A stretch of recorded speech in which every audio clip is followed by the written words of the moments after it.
Harry Houdini, David Blaine. When you hear these names, you think of magic. Everybody loves magic. I love magic. And then you have people like Penn and Teller that take it to the next level and have a comedy act with magic. My next guest, Simon, did exactly that. And today we talk about his story on how he got to be a professional magician and comedian. Welcome to Walt's Kitchen Table, where I feature captivating stories from fascinating people. Today we talk about card sharks, acting school, and yes, a free piano. Let's get to it.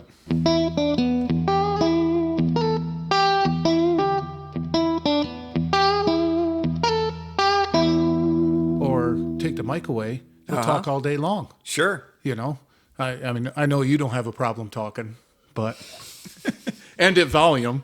Did you ask my wife or just from knowing? Well, yeah, you know, I did a little research on you. And she's like, let me tell you.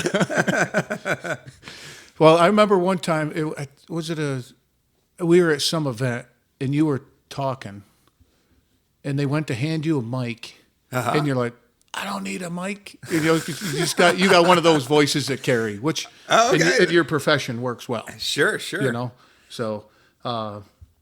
and your profession is? I'm a magician and comedian. Oh, man, what a combination, right? How long you been doing that? Oh, thanks for asking, man. I started doing comedy in 92, so a long time, yeah. God, 92, I was still in high school. Yeah, so was I. Yeah, I started in high school. Oh, did you? Yeah. All right. And then I started doing magic in 2003. So I've been doing comedy a lot longer than magic, but... What got you into magic? Well, thanks for asking, man. I liked it as a kid, and I had a couple magic kits. Wasn't super serious into it. Like I knew a couple of magic tricks, and I like if you talk to a lot of magicians, they like grew up like watching all the like big like David Copperfield specials and stuff like that. Yeah. And I just like always missed those. I'd never seen anything like that, so I didn't know. Are you a fan of that type of stuff? Or? Like the stage stuff. I mean, like he specifically does that stuff really, really well, and he has like. Didn't he make the Statue of Liberty disappear or something? Totally, yeah. But one thing that's great about him is that he really has like emotional hooks, and he's like a really good storyteller, and stuff. And he's a good-looking guy. Sure, yeah, absolutely. Well, that helps. Yeah, absolutely. So I'd never seen any magic. I'd never really seen it done super well, so I didn't really know about magic all that much. But I liked the tricks that I knew, and then when I went to school for acting, and because I was interested in comedy and wanted to be as good as I could at it. So you went to acting class to help your comedy routine. So you didn't go to acting class wanting to be an actor. You specifically went to like help your comedy. Kind of, yeah. So like, I went to art school. So I went to Mason Gross School of the Arts at Rutgers, and you always lived in Jersey. No, I was born in England, so I came over here when I was a kid. England. Yeah, so real quick, I just heard the other day. Maybe you can help me with this. My wife Val and I were talking about it. So there was a guy talking about calling people in certain what do you want to call it, like ethnic groups, right? So he says, how come you can't say Chinaman? But you can say Englishman or Irishman. That's I don't know. Okay, moving on. Yeah. I thought maybe. How long were you? So you were born in England? Yes. When did you come over here? I don't know if I was 5 or 6, but around then. So yeah, most of my memories. No real accent then. No accent. Yeah. So I had an accent when I moved here, and then my parents thought it was hilarious, like how quickly I developed like a really thick like New Jersey accent. Oh, okay. So, I would have never guessed you were from England. Oh, yeah. No one ever does. Yeah. So most of my early memories are from New Jersey, but I do remember like, I guess the punk scene was happening in London. And I remember seeing punk rockers, and that's the only thing I remember from England. So I saw like these guys with like big mohawks and stuff, and I was like, leather jackets with spikes on them and shit. Yeah, exactly. Yeah. So it might have been the Clash or something. I have no idea. That would be a good story, but I don't know. Oh, yeah, I just realized I didn't really fully answer your. Well, what brought? Why did your parents decide New Jersey? Oh, thanks. So my dad got a job in New Jersey. And Oh, okay. yeah, he originally got a job for like he's in computers, and he originally got a job doing some kind of logistics for a trucking company or something like that. And then we had been barely settled here, and then he got a job at Bell Labs and right near us doing computers as well. So he got a nothing wrong with trucking, but he got a significantly better job, like just through kind of blind luck really quickly. So. And what did your mom do? My mom was a stay-at-home mom for a lot of our childhood, and then now she works for the government. So she's in like local government. Oh, okay. Yeah. How many? You have brothers and sisters? I do, yeah. So I have 2 full brothers, and then I have 2 half brothers, and I have a stepsister and a stepbrother. Whew, so big yeah, family. yeah, What are absolutely. they? Yeah. Brady Bunch. Yeah, exactly. Yeah. So you're who your dad's married to now, or is it the other way around? Like, how did you end up with what combination? Oh, is the okay. step? Yeah, so that's my dad's current marriage step. So they're adults. Yeah. Okay, so Yeah, second marriage, Third marriage. Yeah, third marriage. Yeah, That's it. yeah. Okay, third time's a charm. Sure, absolutely. Yeah. So you came here when you're 5. 5 or 6. I don't 5 or remember. 6. Yeah. So like, did you see like magic on TV and we're like, Oh yeah, you know what? yeah, I that's saw. amazing. Thanks for Or- asking, man. Yeah, I realized. Or like I a didn't street fully answer your magician, question. and you're like, you No, took my I fucking saw. money. No, I remember 2 things. I remember, I honestly don't remember if I saw this in England or America, but I remember some like restaurant magician came over and like somehow made candy for us kids at a restaurant. I was Oh, like I at your gotta learn how to table, do like a that. strolling guy? Yeah, cool. exactly. So I have no idea how good a magician he was looking back on it, but like he made candy, and I was like, It made an impression on you. yeah, it's so- like you can make candy, like the machinations that I have to jump through to get candy in real life. That seemed It's like better. man, Yeah, if I can make candy, I don't have to ask for it. And then I think the first comedy magic act I saw that made me interested in comedy magic was again, I don't know if it's such an early memory. I don't know if it was like, it probably was somewhere in the States actually, but it was a 2-man act, and the entire show, it was all built around like they're going to do their world famous guillotine act. Okay. And the entire show, like 45 minutes, was just them fighting about who was going to go in the guillotine. And it was amazing. But they didn't So purposely. Yeah. Exactly. okay. Yeah. So that was their whole bit, was that they were like just Fighting to screaming get at it. each other about who's going to that's go in this amazing. guillotine. That's amazing. And then when the actual trick happened, it was just a kind of like a meh kind of trick, but it was just a hilarious The whole act. build Yeah. up to it. Yeah. Exactly. So that's what got you to do the combination of comedy and magic?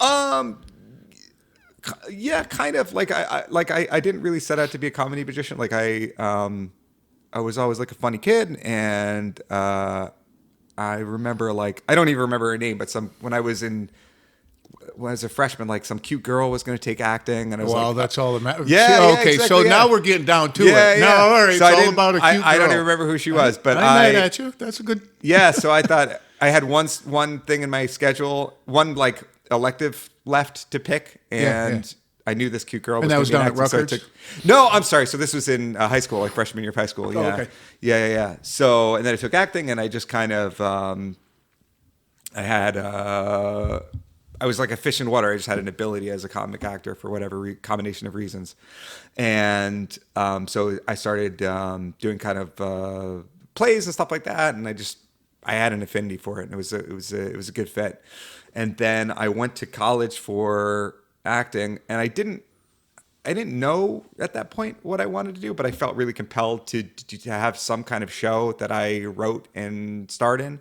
And I didn't think to do magic, wasn't on my radar at that point in my life, and I didn't know what I wanted to do. But yeah, a couple of weird things happened, cool things that happened that led to me ultimately doing magic. But I went to school. So I went to school at Mason Gross School of the Arts, which is like Where's that? it's at Rutgers. Okay. Oh Rutgers. yeah. Okay. But it's like a very, very, it's like a Juilliard level kind of acting program, like 20 people in the freshman class kind of thing. And like how many people apply? Like thousands apply? Thousands of people apply, and 20 spots, people 20, get- 20 wow. 25 spots. And you got in? I did, yeah. Ah, Yeah, congratulations. so thanks. So it was a really kind of a lucky break. Like I was not, Well, so hang on a second. Sure. I have it's not a issue, but with luck, right? Of course, do you know the definition of luck? I don't know the dictionary. I don't. I feel like you have a better one than me. When preparation meets opportunity. Sure. So when you got accepted to that class, Yeah. all that preparation that you did up until that point, Sure. met opportunity. You got Sure. in that That's class. a good point. Yeah. So luck, I don't know. We could go on and on about the word luck, but Well, here's the way that I mean it. So, like, you know, I always tested very well in like IQ stuff all throughout, like 98th percentile, 99th when I was a kid, but I was not incredibly interested in school at all and wasn't a great student. were you so you weren't challenged in school? You don't think? Yeah. So like, I remember when I was a kid that it would be like, they would explain division to us and then I'd be like, okay, got it. And then there would be like, months and months and months of the same. I was just bored out of my mind. Yeah, because I mean, they got to teach to the lowest common denominator. Sure. No pun Yeah. intended. Yeah. And so I was, and there are some things that came naturally, some things that didn't. And I was just obsessed with the things I was interested in and didn't care at all about Anything else. So I wasn't very well-rounded, which is, I think well-rounded is not terribly important when you're an adult, but when you're a kid, you want to be, Yeah, so I kind of, didn't do super well, but then I got into like a super prestigious school because I had like a 5-minute grade audition. You know what I mean? So it was like, So explain how to get there, because I have a lot of friends that go to Juilliard that actually teach at Juilliard as well. Super talented people. So explain how you got into that class. So was it like a written, and then it's like what was the procedure to get into there? Like you're like, I want to go to that. So how did you get to that point? You know what? Honestly, it was that's a great question. So I remember thinking it was such a long shot to get into like that caliber of program, right. That I didn't put a lot of pressure on myself. I wasn't worried about it. I wasn't thinking I was going to get it. Like, just kind of my parents wanted me to try it. They knew I was really into acting and they wanted me to like go to college. So they figured like that would be a way to convince me to go to college. Oh, okay. So, so I had a couple of schools that I auditioned for. I got into all of them. That was the most prestigious one. And so I just went in and I did 2 monologues. That was it. So it was like 8 minutes or something like that. So like having that great 8 minutes, like offset me being like a slacker student for 4 years. So like it was. So you went in front of like a board of people, like you walked in a room in 8 minutes, you're like da da da da da da, and then you left, and then right? I mean, sure, is that how I did a monologue where this guy's kind of like a grifter, like a going to town kind of scam artist kind of guy, and then I did. Did you write that? No, I didn't. I did a lot of writing over the course of those years, but I didn't. I don't remember who wrote it, but it was some play that I got it from like a book of monologues. I hadn't even read the play or anything. And then I did something kind of crazy, and I did the To Be or Not to Be monologue from Shakespeare, and I was like, you know what? Like I'm gonna just crush it. Yeah. So I was like, you know what? I'm just gonna put myself under like not the most possible pressure, but I'm putting myself out there big time where I'm like, it's like singing the national anthem. Exactly. Yeah. It's like this ridiculously iconic monologue, and I did it like kind of as an act of. Not aggression sounds like the wrong word, but like, boldness. You know what I mean? Boldness, this guy's taking this on. I was intentionally being bold, and thank you. But yeah, and then they, the head of the program was, asking if I had any questions or anything. I'm like, oh, what should I do now? And they're like, leave. And she said, she said, go celebrate. So yeah, they told you on the spot. Yeah. So so I ended up. They did tell me on the spot that they loved the audition. They hadn't looked into my grades at that point, so it was still kind of dicey. So then I was on. This guy's crushing it, but he's got a 1.2 GPA. No, I wasn't that bad a student, but I was like A's and A pluses and D's, like so. It was like that kind of peaks and valleys. Peaks and valleys, exactly. So if I was interested in something, and so then they were like, go celebrate. And they're like, oh, let's just open up this folder, look at your transcript. And they're like, we have some questions for you, So, they're asking about like, why I got such great grades in some classes, such poor grades in others. Right. And I said, listen, like if I'm interested in something, I go all out, and I'm interested good in this. answer. You know what I mean? So they were like, oh, great. And so, but then there was like a period where I was like on a waiting list because of like my grades. And so it was like, just like the coin like rattle around the table and flip my way. You know what I mean? Right. Like if you're flipping for it. And then I had in many ways a great experience there. Like I really learned a ton about acting, but I still kind of had that attitude of like, I'm going to go after the things I really care about. I'm just things that I don't care about are not on my radar. And I ended up flunking a couple of key courses in that program. Yeah. Okay. So like acting, I always like got, very high grades, and the class I was interested in it, but like there were things that I didn't care about at all, like dancing and things like that. I was like, if someone offers me a job dancing, I'm going to say no. So like, what's the value in me doing this? You know what I mean? So going back to the well-rounded thing, right? Exactly. Yeah. So so I ultimately ended up flunking out of that program, which was like how many years? So I was there for 2 years. Yeah, it's a 4-year program. So the first year was like 100% stuff that I was interested in or close to it, and I did very, very well. And then the second year was like there's a lot of stuff that I had to take that I didn't care about at all, and I just didn't. I didn't show up. I didn't put in the work, and that was so. Anyway, I flunked out of that program. And then I ended up, the teacher, the head of that program, was a big fan of me, a big advocate for me. And she also ran a program in the city, which was like kind of a sister school to to this program. So where was that in the city? That was in, it was called William Esper Studio. I don't remember. It was like right by, I remember walking there, but I don't remember the address. And I think it's moved since then, but it was near Penn Station. So I would go into the city. Convenient. Very convenient. Yeah. So this was like, again, a little bit of luck that there was this other program that she was running. And so I ended up doing that. And there zero academics, zero classes you don't care about, like just the classes you want to sign up for. And crazy, like unbelievable acting school. Like, great. Like Academy Award winners went there, Tony winners went there, Emmy winners went there. So more of what you were looking for. Yeah, as far as a school.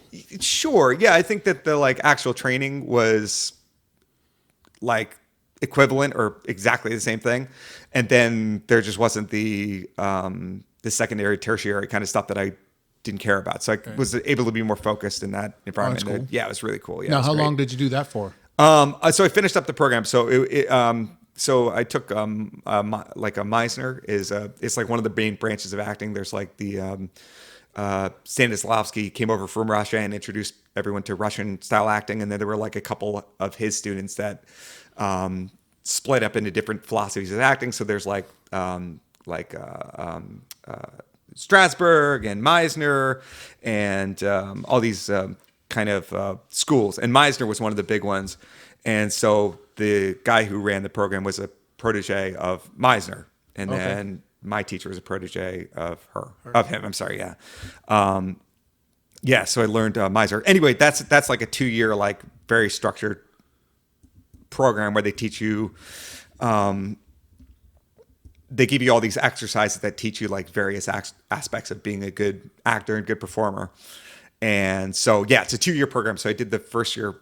The first year at Mesa Gross is kind of more general theater kind of stuff. And then the Meisner stuff starts the second year. So the last year I was there was the first year of Meisner. And then I took a year off, and then I finished Meisner at the William Esper Studio. What year was that? So that was 2000. So I graduated 2000. Okay. And when did you go to Rutgers? Just to back up a little bit, Rutgers was... What, 3 years before that? No. Yeah. So I went there in 90. I guess it was the fall of 96 is when I started. At Rutgers. Yeah.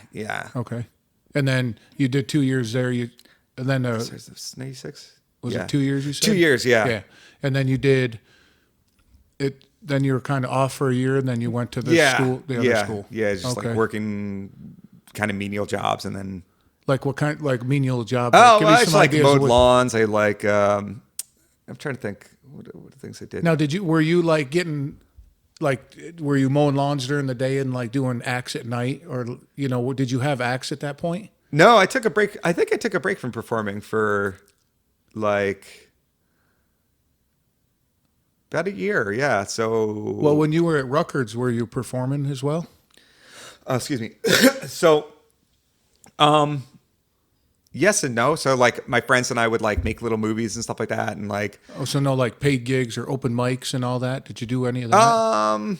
Like do a circuit? not or at that anything? point. I started like getting paid when I was in Esper. So I like, well, yeah, I kind of, I did like like a very sparse, like here and there, get like paid a little bit of money, like starting in high school. And then like I went part-time in 2003 when I had transitioned into like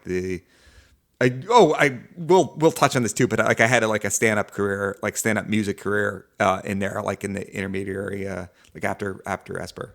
Music Yeah. like singing or an instrument? Both, yeah, both. What Yeah, doing instrument? comedy, yeah.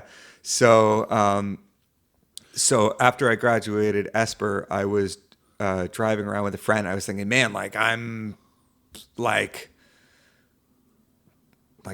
have like a education in acting. Like, what am I going to do now? You know. So, I was driving around. We were having that conversation, and then we saw a piano on the side of the road. I said, I think that's the answer. So we pushed the piano. The piano was on wheels. It said free piano on it. And we looked at it. The person came out and was like, "Do you have any questions about the piano?" I'm like, "Oh yeah, why is it free?" Like, "Oh yeah, my son like he thought he was gonna like practice and he didn't practice." And Dude just gave a piano away? Just kid. Yeah, exactly. I was like, "What's wrong with it?" There's nothing. Like we're just What? just want to get rid of it. Yeah. So is it like one of those stand-up ones you see It was a like stand in a up. saloon? It was like it's like an upright. Yeah, exactly. Yeah, upright. That's so the word it they wasn't use. in great shape, but it had wheels and it was near my house, and so we just pushed it home with the car. Like one of us, like So you like bumped up against it with a car and pushed exactly. it home? So So my friend drove slow, and I like guided it with my hands. Make sure it didn't tip over. Yeah, exactly. Yeah, How far was that? less than a mile. So So probably then less what'd you than a do? mile. Like how'd you get in the house? It was no stairs. That was a big part of Oh, it. So okay. yeah, that was a Okay. big part of it. Yeah. But I was at that period of my life. I was like waiting tables on the weekend and looking for like an interesting performing thing to do. But like I'd been in like a couple like kind of small like independent film stuff like that. Like Oh, okay. doing parts. So you're and I making a was little bit of money doing what yeah, I got a very tiny amount. Yeah. And then I was like waiting tables on the weekend. So like my obligations were like work all day Saturday, work all day Sunday. Like that was it. and at this point there's no magic. You're just acting. Zero until- magic. Yeah. Okay, Zero magic. okay. Yeah. And then I just like, I had this tendency, like I said, about like getting really into the things that I care about and not caring about anything else. And I just got obsessed over this piano, man. And I just like played piano all day. So you for, like, self-taught piano? Yes and no. So I was mostly self-taught, but I have a friend who like, he ended up like musical directing on Broadway and stuff like that. Oh, thanks, man. I can hear it in the. Oh, sorry. Thanks. That's all right. That's all right. But I had a friend in high school who was like a musical genius, and he was like a big jazz guy, and he was like already like working as a jazz musician like in high school, and like unbelievable. So like you could name any, like he'd be playing a jazz solo, you could name any song in the world, and he'd weave it into the solo, and like unbelievable. Because there's no YouTube at that time. No, So no YouTube. Be YouTube. like Yeah, how to play a piano. Incredible. Yeah, but he ended up like musical directing on Broadway and stuff like that. Whoa. And, yeah, incredible. But he didn't teach me how to play piano. But in my songwriting, he would say, "Oh yeah, why don't you if you try like make like a softer section in this part, or like take the idea from there and then." Yeah. Do something different Sure, with it in this sure, section. sure. So he like taught me about like the forms of the songs and stuff like that. But yeah, so I play piano like 50, 60, 70 hours a week. Holy cow. Yeah, it was unbelievable. You still So play? I do, yeah. You So got a piano yeah, at home? I do. Yeah. That's awesome. So yeah, I would play piano all day, and I wrote these like kind of crazy songs and Like comedy. comedy. Yeah. So I wrote an act, and it was like there were like 3 big pieces to it, and then like depending on how long a set I was asked to do, I would add more to it. So it would start out as like adorable, like really cute, like a little rap song about like being single and available and everything like that. Like it's just cute and Right, a cute character. And then I would like fall in love with an audience member, and they didn't know any of this was going to happen, but I would like fall in love with them, and then I would like become obsessed with the person in the audience, and they would go crazy. Yeah, so it's just completely off the rails. Like this character ended up being institutionalized and stuff. So it was so you had no idea. Was it a big hit? It was. Did people like it? Yeah, I mean, I ended up doing between. So this is when I started doing magic, but between that and so within a year of finding that piano, I was doing 500 shows a year. So Whoa. like, yeah, so I did, yeah, unbelievable. So let's back up just a second. Yeah. So now you obviously got an act with a piano, free piano, by the way. Yeah, that's free awesome. piano, yeah. That's a cool story. Then how did you get gigs? Did you walk around and be like, hey, I can play the piano? And no, not really. So like I had this kind of just crazy, completely off the wall act that was like in a different category than what anyone else is doing. And so I honestly, like as an actor, I kind of really struggled and didn't get momentum going, and, you know, had a really frustrating time, but like doing that act, like the doors opened, you know what I mean? Like right away. Okay. Yeah. So like I would go, like every time I would go out, people would ask me to do more. Hey, you got a card? Like, can you come do my show? So you know it was what I mean? all through quote unquote networking and referrals and that kind of stuff. Yeah. And I had, I always kept I don't have that email list anymore, but I always kept an email list right away. And this is like in 2003 when like not everybody was doing that. Yeah. So you had a big open rate at that point. Like if you send emails, it's like, what? I have an email? I got mail. Now you're like, exactly. I got mail. Yeah. Oh, exactly. Yeah. Cool. So I was doing that. I was doing that every night.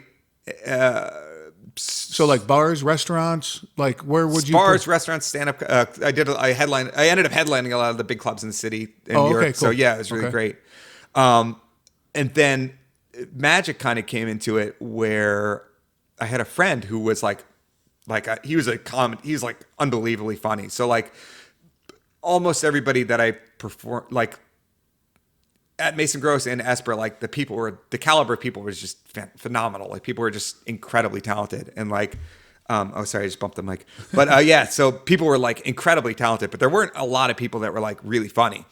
And one of the other really funny people was my friend Dave. So he's like a stand-up comedian and magician, and he's out in LA now doing his comedy, magic acting, unbelievably funny.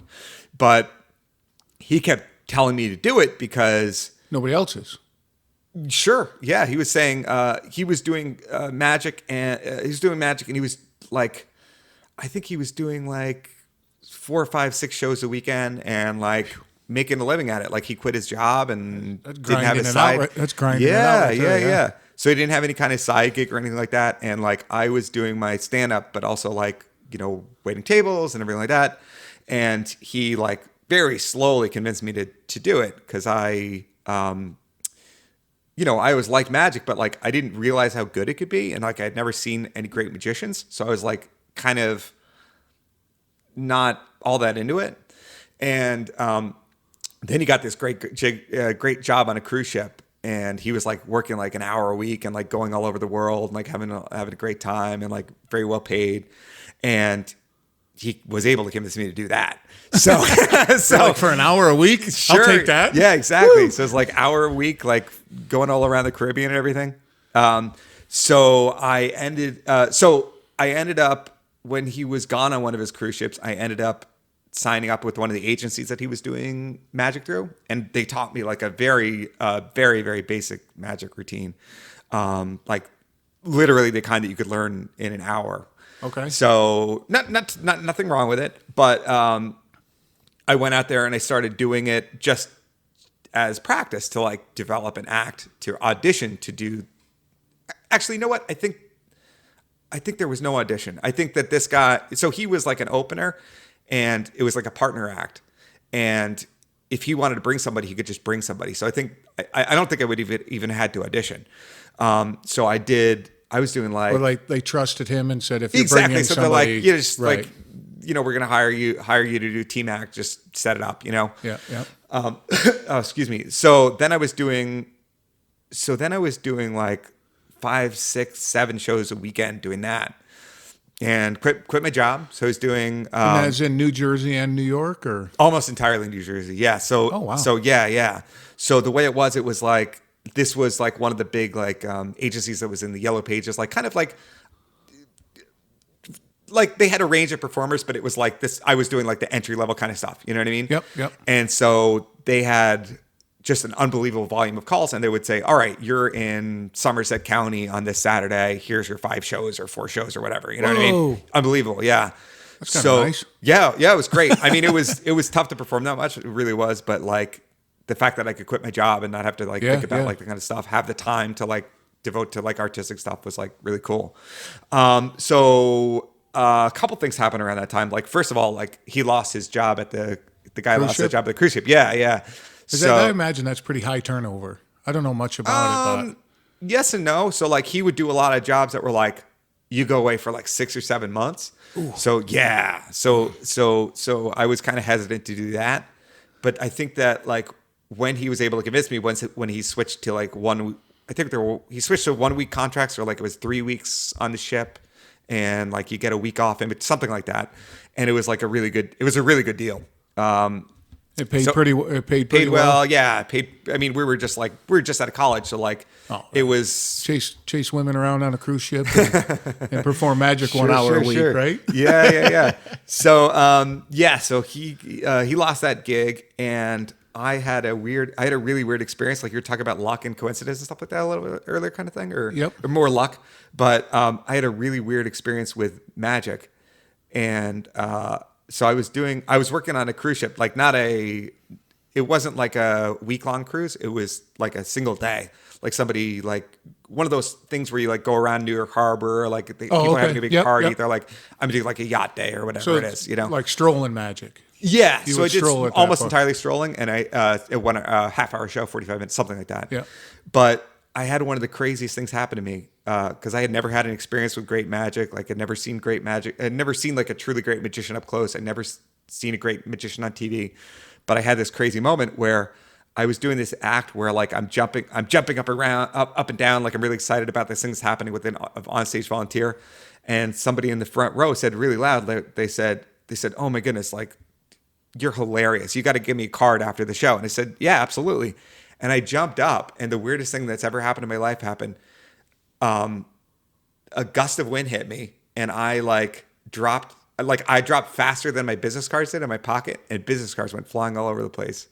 I look like a magical genius. So that's amazing, dude. Yeah. Yeah. So like, can I have a business card? Sure. Yeah. And then boom, 20 just fly in the air, and everyone was like, "Whoa!" And people are just like clapping and freaking out. And I was like, I did that on purpose. Yeah, exactly. Yeah, just played it off. You and recovered well. You recovered well from that. I didn't have to recover at all. People were I just took credit for it. That's one thing I always learned. Like in comedy and magic, like just take credit whenever if they're laughing, it's good. Go exactly. Yeah. But no, they thought that I had like spontaneously improvised that moment of magic, and I had nothing to do with it. Oh. And then, but yeah, so I thought, man, like if I could like add reactions like that to my show, it would be amazing. And then. Okay, so we were running. We were also running this stand-up. We ran a comedy club, not a comedy club. There was a bar, and we ran a comedy night in the city. And I got this is in MySpace days, and I got a MySpace request. MySpace days. Yeah, so I got a MySpace request from this guy, Pop Hayden, or Wit. Pop is his nickname. Do you still have your MySpace page? No, I don't. No, I don't. Do you? No. So this guy, Whit Hayden, reached out to us because he was interested in performing at our comedy night. He's reaching out to comedy clubs in the city and comedy nights in the city, and I watched his videos, and this guy was an unbelievable magician, and he would he'd take $1 bill and he'd put it in his hands, and then he'd like open his hands and there'd be an egg, and he'd crack the egg, and like all these crazy tricks, and he was hilarious. And I was like, wow. I was like, I had never, like, I didn't know about that road that I could take. And I saw that, and I was like, whoa, I'm going there. Exactly. And he had a video of a magician from an English magician on his page. And I clicked on that, and it blew my mind. It was the greatest trick I'd ever seen in my life. So it was the cups and balls. You see me do this trick, I think, but it's like, so it's a trick where it's like a guessing. It's like it starts off like a kind of small, like fun little tricky game where you're trying to guess where the ball is and everything like that. People are shuffling the cups around, and then you think that's the point of the trick, but then the guy starts like he picks up the cup which has been examined, and there's a giant orange underneath it. And then everyone's freaking out. I've seen you do that. And then he has this big hat on the table that's been examined. And then all of a sudden he just like starts taking the cups up, and more oranges are appearing. It's just like just a flurry of oranges. And then there's a giant melon under the hat. And like I shit myself when I saw that. Like it blew my mind. Like I had like I always thought of like magic as being this like, you know, this thing that I could like do as like a goof on the weekends to like make some money and like not have to like and have a good time. Have a good time. Yeah, I enjoyed it. Like I had a good act. Like even though the magic wasn't good, like lots of laughs. Like as a professional comedian the rest of the week, you know. Right. Yep. So I had a really funny act. It was a popular. I got a lot of repeat business, everything like that. And like when I saw like how good like magic could be, specifically sleight of hand magic, I was like, that's what I'm going to do. Well, with magic, I've seen your show a couple times, and it's amazing. Thank you.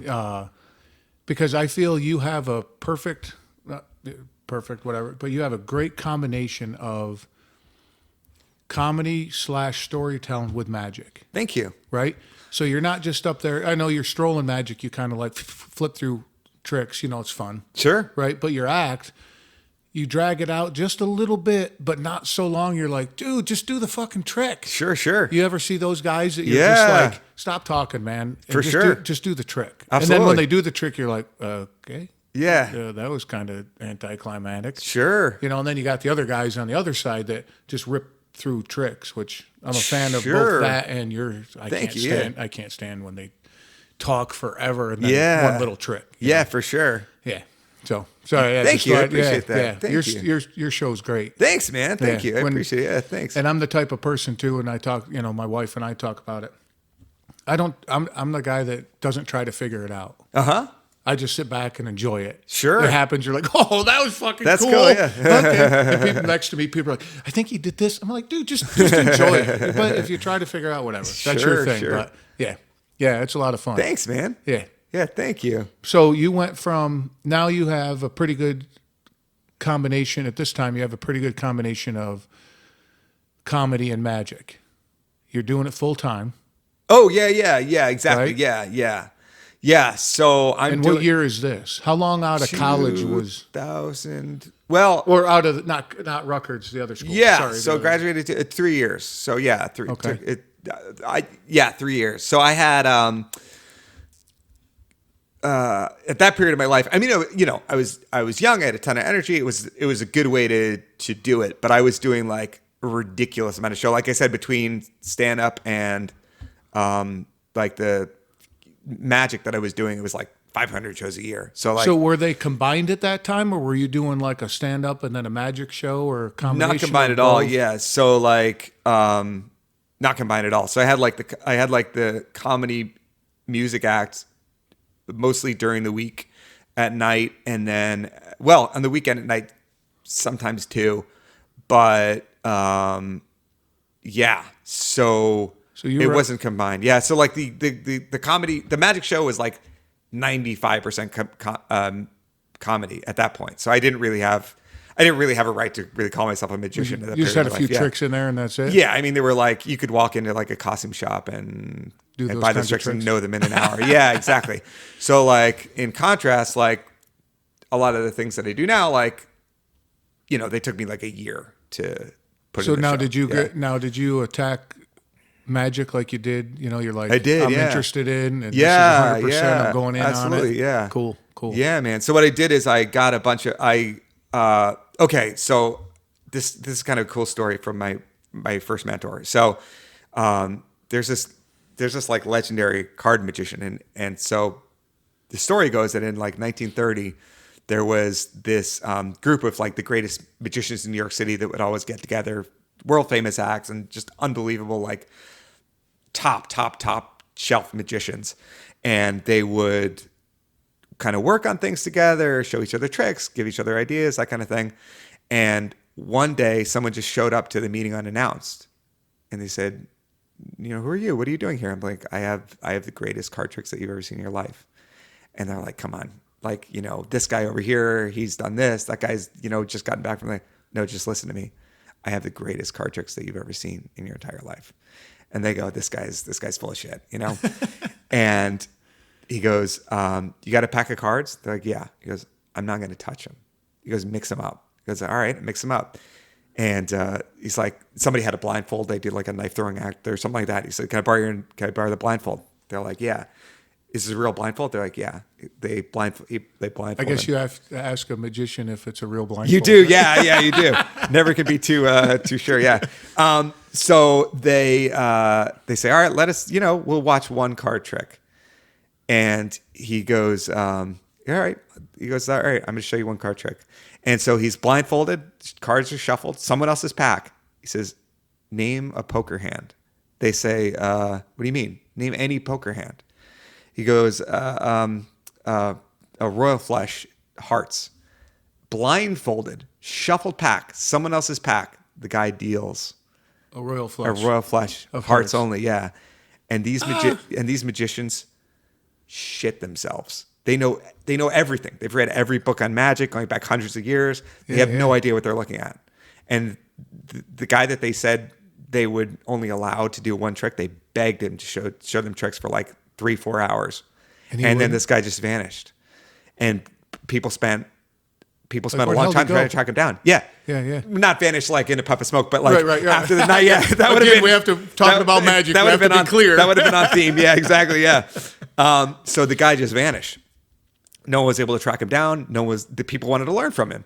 Yeah. And so the rumor started that you know what, this guy must be a professional card cheat, and that's why he just came, wanted to show off, and then he just vanished because he was like he didn't want it to be known that he didn't want his face to be known, anything like that. If he kept going, he could be exposed. Exactly. Yeah. Right, so he was like, winning people's life savings on a riverboat kind of situation, and then, so this is where my teacher comes into it. But my teacher is, or my first teacher is unbelievably funny, genius magician at comedy and magic. And he's an English street performer.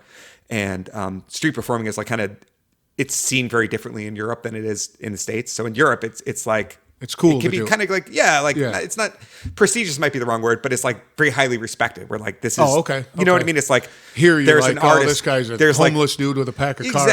Exactly. Yeah. So like in parts of Europe, it's like, there is this great artist that we get a chance to see for free. Or for tips or whatever. Exactly. Yeah. So, but yeah, so this guy, and anyway, so my teacher came over to the States. He was like street performing in Florida and things like that. And he said, you know what? I'm going to track this guy down from the 30s if he's still alive. This is 60 years later. So this is in late 80s, early 90s. And he tracks down. So the guy's name is Walter Irving Scott is the name of the card cheat. The guy that did that? Yeah. Okay. So he looked up, this is before the internet, and he looked up every Walter Scott in America. And yeah. Wow. So he ended up finding, I can't remember who the guy was. I think he was in Connecticut, but at least his last name wasn't Smith. That would have been tough. Yeah. So he came in and he called the guy up and he was like, are you Walter Irving Scott? And he's like, yeah, that's me. And he goes, I can't believe I found you. And he says, I want a lesson. Will you teach me? And he says, yeah, I'll teach you. How old was he at this time? So Walter Irving Scott, I'm not sure. He was getting up there. So he was like, because in the 30s, he at least had to be in his late 20s, maybe. Yeah. I'm not 100% sure how old he was, but he must have been the youngest he could have been was in his 80s, is like early 80s. Yeah. So he said, yeah, I'll teach you. And so my teacher, drives. I think he drove from like Florida to Connecticut. And he said, he comes into the room and he's ready for lessons. And he goes, he says, all right, so you ready to learn? He goes, yeah. And so the guy takes out this really weird instrument. And he's like, what is it? He's like, what's this? He goes, oh, I'm going to teach you how to play, And he apparently he is like a mellophone or something, one of those like weird instruments. He like taught lessons in this weird thing, and he's like, I can't believe this is not the guy, you know. Oh, and shit. my teacher, yeah. So my teacher has a heart of gold. He's like one of the nicest guys ever. And he said, go I through thought the you were lesson? this. Well, here's what happened. Yeah. So he goes, I thought you were this card cheat and everything like that. And he goes, what? He goes, yeah, I thought you were this like famous card cheat. He goes, no, I'm an old man. I teach this instrument, you know. And my teacher was really, really nice to me. He's like, oh, I'm so sorry. Like, I'm embarrassed that I made a mistake. I didn't mean to put you on the spot.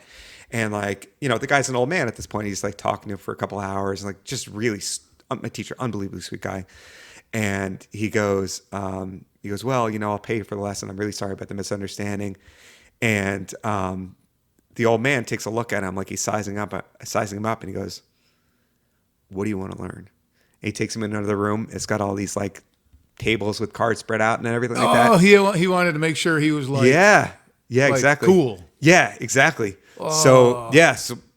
So my teacher became the only student of this like super legendary, like they call him the Phantom of the card table. People weren't even sure so they thought the magicians were like, spinning a yarn, making it up, like the 30s magicians. And so people weren't even sure if this guy existed. And so, yeah, he taught my teacher. Well, so did he ever hear why he didn't stick around, or like why he did that? Like he just walked in, did that, and walked out? Yeah, like, so he was like, yeah, so he was a gambler. He was like a professional gambler. Oh, okay. Yeah. And then he retired pretty young, and then he left that life behind, but like kept his skills up. Yeah. And became like a music teacher. And so, yeah, so my So he was a card shark, yes, basically. exactly. Yeah. And then he kind of used, or it was like a cross. He was like, this is magic, but basically he was a card shark. Exactly. So that was really the only magic that he would know. Hey man, I'm sorry, I gotta pee. Is that all Yeah, right? I'll be right yeah, back. yeah. Pause. I'll be right back. Thanks. Thanks. Remind me to tell you. Pick up where we left. I might forget.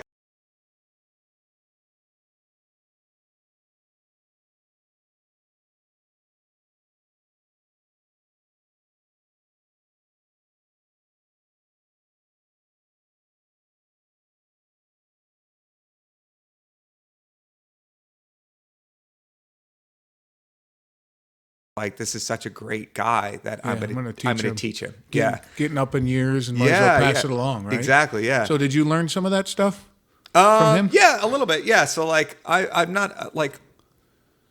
So if I put you on the spot, could you blindfold Deal or Royal Flush? I got a deck of cards. No. So like in magic, there's kind of like there's different categories of why people are into it or why people like doing it, and like there's some people like what you're talking about with people like really long drawn out routines. Like some people get into performing because they love to hear themselves talk. You know what I mean? Or some people get into it because they want to like. It's all about the moves, and they want to like learn like the hardest, sneakiest move and the method. You know what I mean? Yeah. So like, but for me, and there's no right or wrong like philosophy to performing, but like for me, it's all about like creating the strongest effect that I possibly can, like making something really cool happen and making it as entertaining as I can. So like, I learned what I need to learn. So like, if I want to put something across that requires me to learn like an incredibly difficult sleight, I'll put in the time and I'll learn the incredibly difficult sleight. But I don't like collect sleights that I don't use. You know what I mean? Yeah, sure. So, so there's some guys that like are obsessed with guys and girls that are obsessed with like specific card moves and things like that, and that's cool. That's their thing. Right. I'm not like that. So like if I have like a specific effect that I want to put across, like pull a watermelon out of thin air, or have someone across the stage and point at them and they feel me touch their nose or something like that. Like I'll do anything it takes to learn what's behind that, so that I can do it well. So I didn't really get into that stuff with him, like to great length. Like he taught me some of it, but like I'll give you an example. Like so. I can kind of tell you this without giving away any of the magic secrets too bad, but this is like a sure. So there's like second deals is a big thing in like cheating at poker. Like I would never cheat at poker, but you know, the idea is that you save a card that you like on the top of the pack, and it looks like you're doing a legit, like passing out the So cards. you're not and then dealing from the bottom of the deck, but you're holding on to the top card. the top card. Yeah, exactly. So, but what this guy was able to do is he was able to mark the cards in a tactile way that he could feel them, and then he could deal from any position.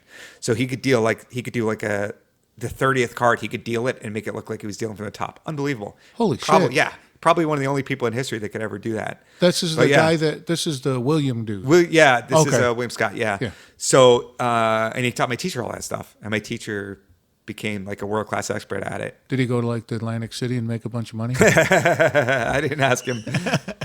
So then my teacher had a stroke. So my teacher was performing in the street, and he had a stroke. On the street? On the street, yeah. Oh. Yeah. So he was very well respected in the magic world, really well loved among other performers. And so people took care of him. So like he had a long recovery, and magicians like took them into their homes and, you know, cared for him and everything like that while he was recovering. That's great. Yeah. So he never, unfortunately, he lost that skill. He lost imagine. that. So he lost those specific skills, but he was still like an incredible performer. And so he had to reinvent himself at that point.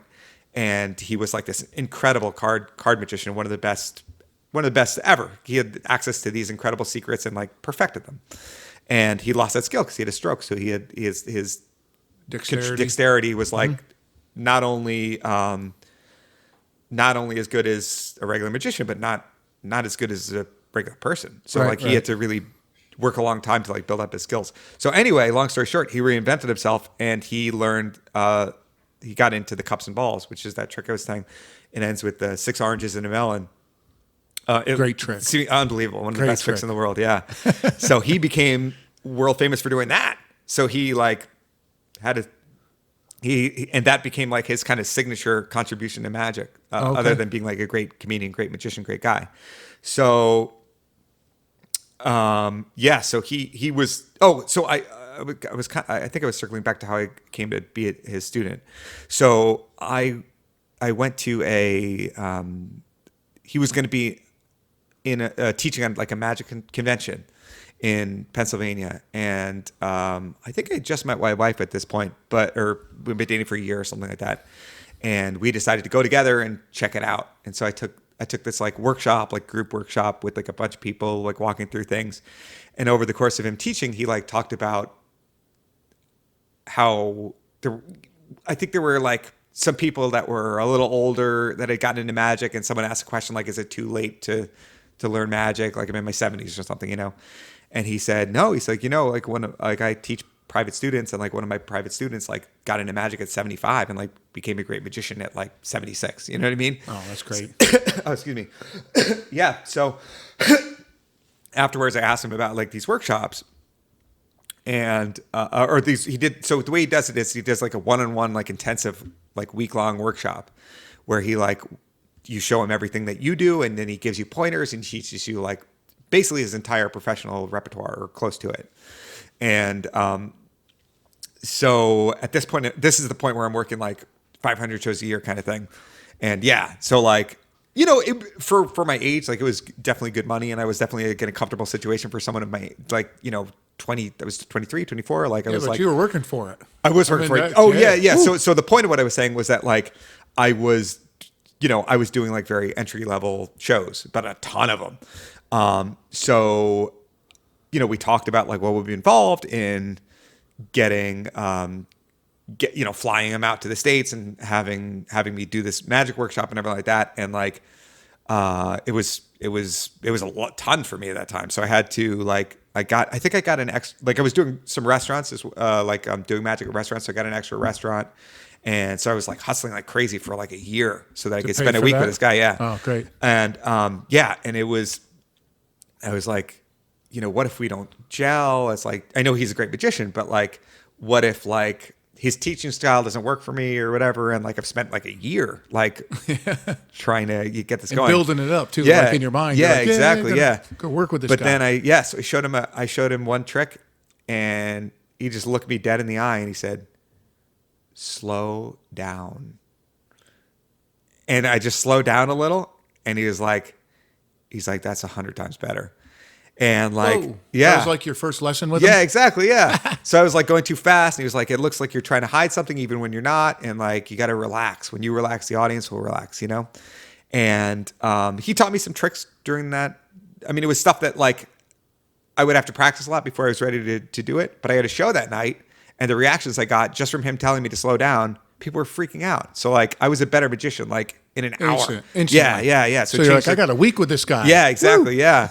Yeah. So then he taught me like all these incredible tricks. And after that, like about half of my show was like incredible tricks, because there were tricks that were passed on from him, from his teachers, everything like that. Incredible. Yep. And half my tricks were like things that you would buy in a magic store for $10 or whatever. I still had, I still didn't have like a full act of great tricks, but like the way people were perceiving the show and the kind of opportunities I was getting, like after that, like somebody saw me at a show, and like I booked a show for like 1,500 people, like an all day strolling kind of thing for like an enormous company. And so that wasn't like you on stage in front of 1,500 people. No, I have done that. That's not really my thing. Like I like five like. So this was like a big wedding, basically, or a big corporate event. It was a giant corporate event, yeah. And you just walked around, and people are like hanging out in groups, and you'd interrupt the group and be like, "Hey, let me show you a trick." Yeah, for sure, cool. Yeah. And I think you and I talked about that before. You like that kind of magic. I love it. I love it. Yeah, it's great. It's great. Yeah. So anyway, that very quickly made me a much better magician, and kind of slowly put me in a position to like be at a higher level of kind of the performing world or whatever. And then I said, you know what? I want to do this again. So I tracked down that other guy, the guy I told you about who sent us the friend request. Yep. So I set up the same thing with him. So he was friends with this guy, and I talked to him, and he said, I don't usually do like private students, but like, tell me what you have in mind. I told him what I had in mind. And it was another thing, like worked for a year, saved up, spent a week at this guy's house. He taught me, and like I became a much better magician again, Oh, that is awesome. Then, That's cool how you were taking the initiative. Oh, right? Thanks. Yeah. That's, people, you worked for it. Yeah. Right? Yeah. So you're thanks, just like, why am I not a good magician? You're like, hey, no, this is what I need to do to be a good magician. Yeah. Oh, you know what I was going to tell you? I kind of forgot to tell it, kind of the point of one of the things I was saying, but like, so when I had that experience at Mason Gross at Rutgers, like, I got my foot in the door. Thousands of people went for this position. I was one of like 23, 25 people that they said yes to. Yeah. And then I mess it up, like, cause I didn't do what I had to do to, you didn't put the to work stay in the in position. and I didn't put the work right? in. Yeah. So I didn't put the work in.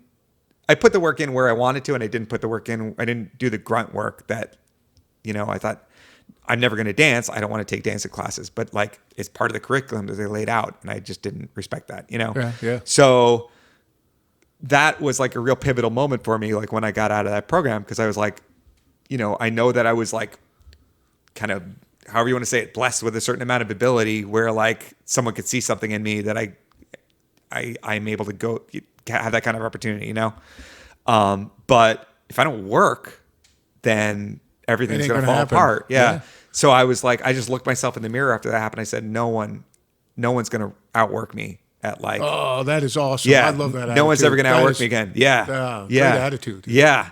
So I was like, yeah. So when I think when I saw those, when I saw those clips, like when Whit Hayden sent those things, I was like, you know what? I'm going to be a great magician within 3 years. You know what I mean? And awesome. I was very lucky that those guys would teach me. Yeah, but it was great. Yeah. Yeah, but they got to respect too that, hey, I want to learn from you. I can't pay you right now, but I'm going to work. And as soon as I get the money, you and I are going to hook up, and you're going to teach me. Absolutely. Yeah. Oh, that's cool. Yeah, it's that's really awesome. Cool. Yeah. Yeah. But it was absolutely life changing. Yeah. So now at this point, you've learned from two of the best ever. Yeah. Two of the best comedy musicians ever. Did you do that again? No, I didn't. So at that point, I had what I wanted, which was like a 45 to 60-minute show with all great tricks. So that was what I wanted. Oh, okay. And then I started developing my own stuff. So I had,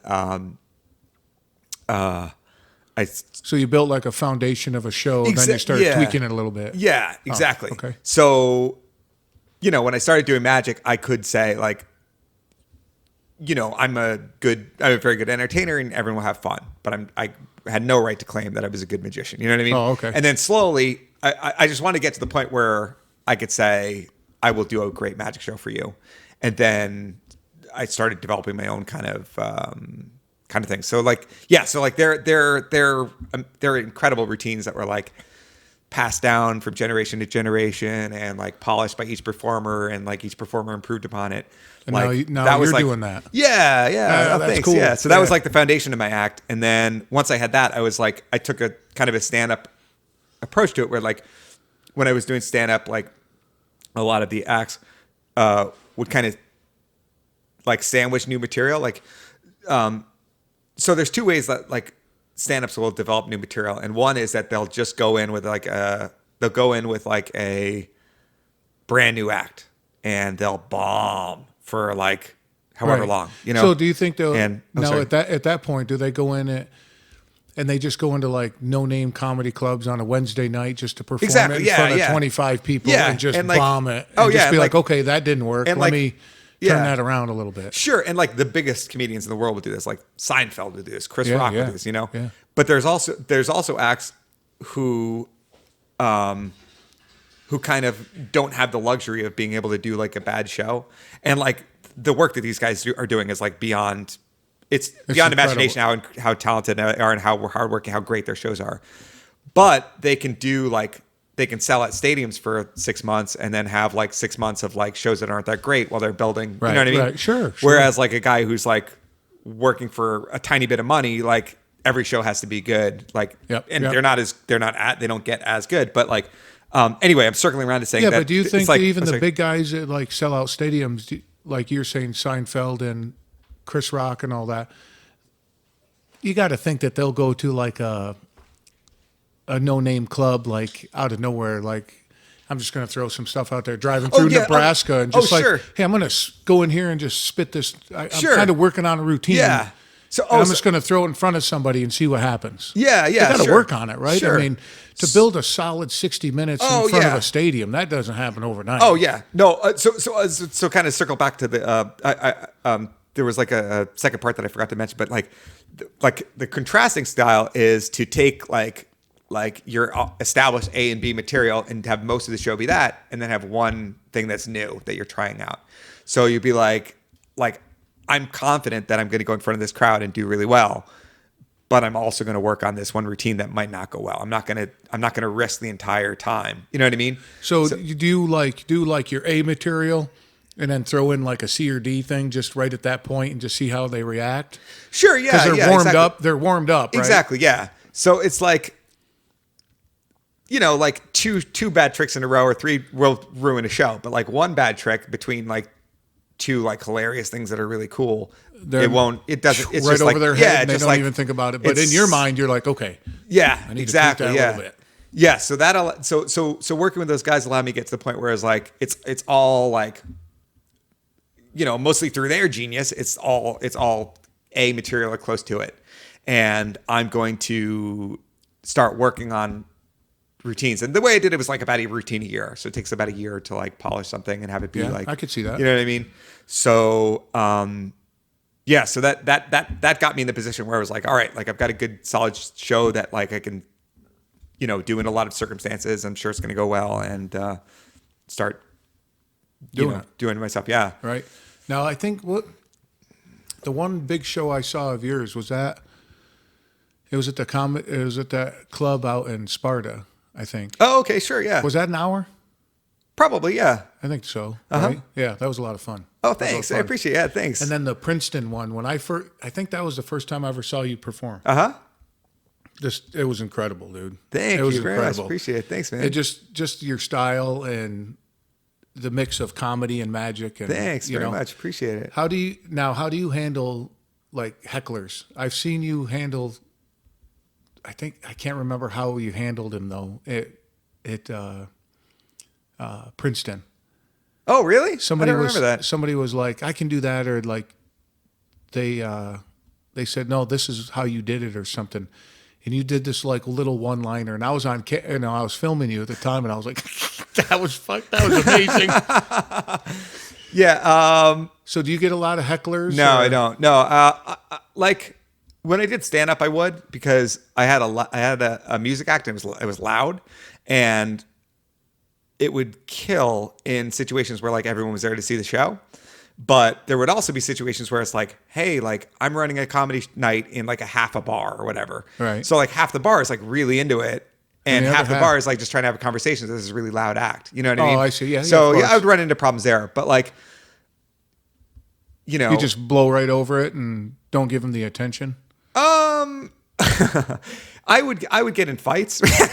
Really? Yeah, when I was in comedy, Like when I was in physical stand-up. or it came close to it. Yeah. So like I was young then, you know.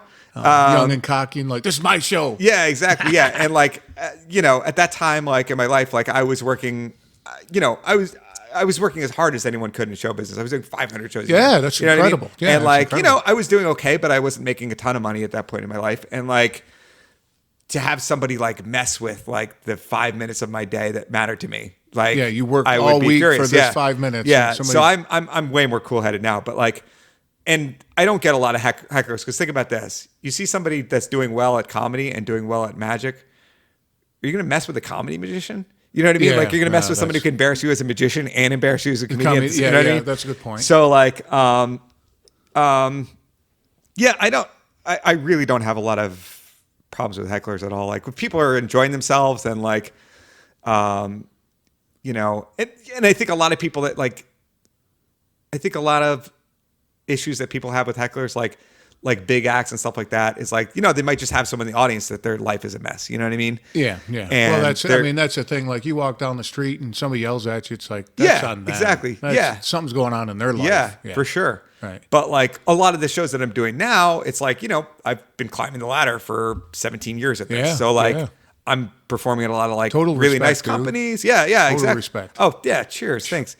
But yeah, so I'm performing like a lot of like nice companies and stuff like that. So like, you know, if you're like invited to a party for like, you know, one of the biggest computer software companies in the world, and this really big fancy party, like your life is pretty much in order to at least to on the surface level. You know what I mean? So Right. like people that are a mess are not really invited to like the parties that I'm mostly doing now at this stage. No, of my you're life. Yeah. like the strolling I've seen you do, and you're super professional, and everybody has a good time and Oh, stuff. thanks, That's what yeah. you're saying, right? Sure. I mean, for some of these big companies, that's what they're looking for. Sure. They're not looking for something. You always dress nice and all that. thank you, So yeah. they're not looking for somebody in It's jeans like, and a t-shirt. Yeah. And, So like it's, you know, I completely ran the gamut in the kind of shows that I did over my career, because I've done You gotta close figure to it out. Well, 5,000 shows. Yeah. well, you got to figure it out, right? You do, yeah, for sure, yeah. yeah. But like I've been in every situation imaginable in terms of the kind of audience that I perform for. You know, can but like, imagine. Yeah. and you know, I've loved almost every minute of it. I've had a lot of fun. But like, yeah, like the parties that I'm doing, the shows I'm doing now, they're kind of high class kind of situations. Like, Okay. you know what well, I mean? So it's well like with that being said, so do you consider yourself a clean comedian? 100%, 100%? yeah, yeah. Okay. I 100%, yeah. So I have never. I've never cursed on stage. Like, well, in my stand-up act, yes, but in my magic act, I've never said crap. I've never said heck. Like, I don't, like, Wow, yeah, nice. yeah. Now, does So that come naturally to you, or It do you have didn't- to It didn't. restrain yourself? Yeah. So, like, believe it or not, like, Because It's- fuck swearing comes naturally. So I just a couple years ago, I'm just going to accept it. And Sure. just, you know. yeah. Well, I mean, I started out in magic. I started out doing primarily kid stuff. Like now, I do more adult stuff than I do kids. I still do some kid stuff, and I enjoy it. But I started out doing kid stuff, and it totally got that like the ideas that come into my head, like none of them have any kind of cursing or suggestive. Sure, you know what I sure. mean? Yeah, of So course. it's just like I was just conditioned over like thousands and thousands of shows. There's no point in my brain coming up with something that's like Dirty. offensive because I can't use it and I'm not going to say it. You know what I mean? Yeah. So like I'm sure that I've unintentionally said something that had a double meaning just Right, through the right. volume of words that I've said on stage. but I think that's like you 1 in a million kind of thing.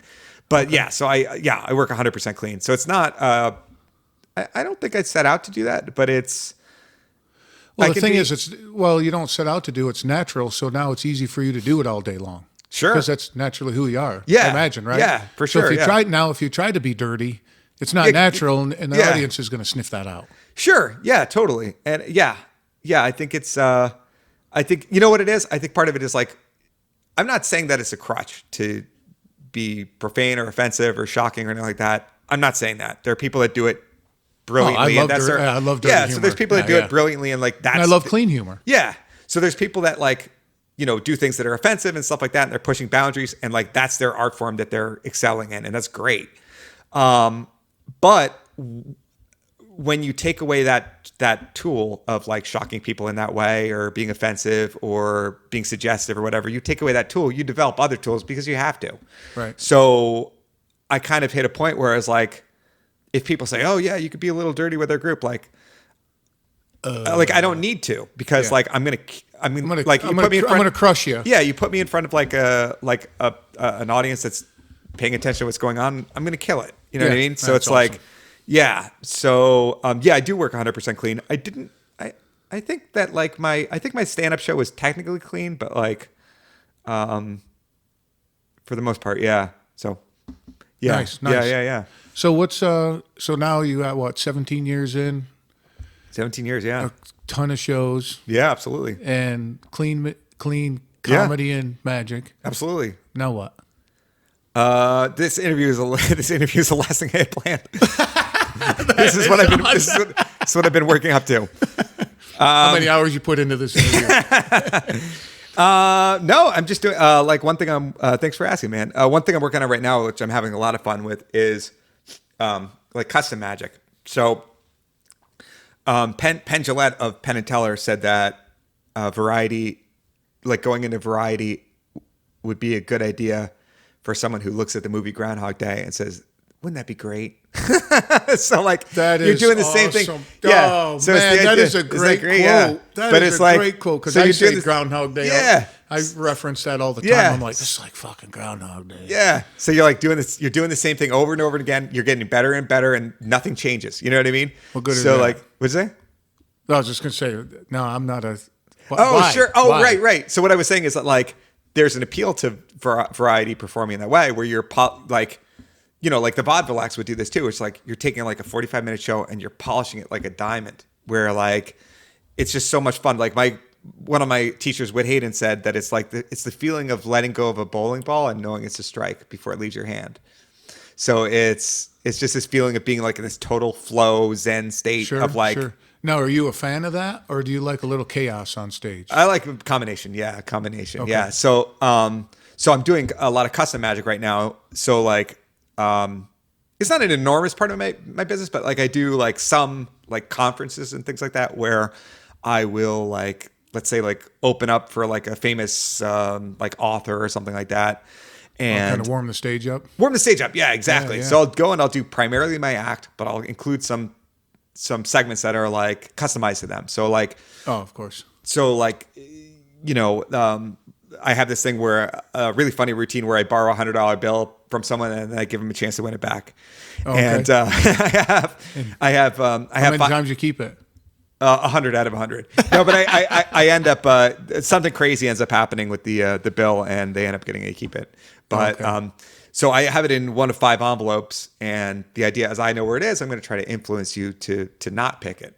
And so I let the person pick 4 of the envelopes, and there's funny notes in each one, and I pull out the bill from the last one. They never pick it, never. And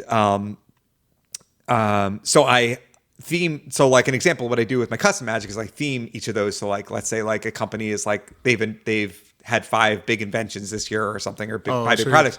It'll be like tied in. It'll be themed, and like I'll have like custom jokes like. Well, that's just smart on your part because your audience is passionate about that. Yeah, for sure. Yeah. Right? So now you mix that in. That's it's fun. It's funny to them. It's endearing. It's like it's a selling point. That's cool. Right. Yeah. I remember. I don't know where it was, but I watched you do a trick, and it's kind of a classic trick, I think, where they sign a card, right? Sure. And then you put it under your foot and doing all this stuff. And I was at Princeton again. That's the first time I saw you do it. And then is this your card? This your card? No. And you pull your wallet out, and then it's in a sealed envelope. Sure. You know, and all that stuff.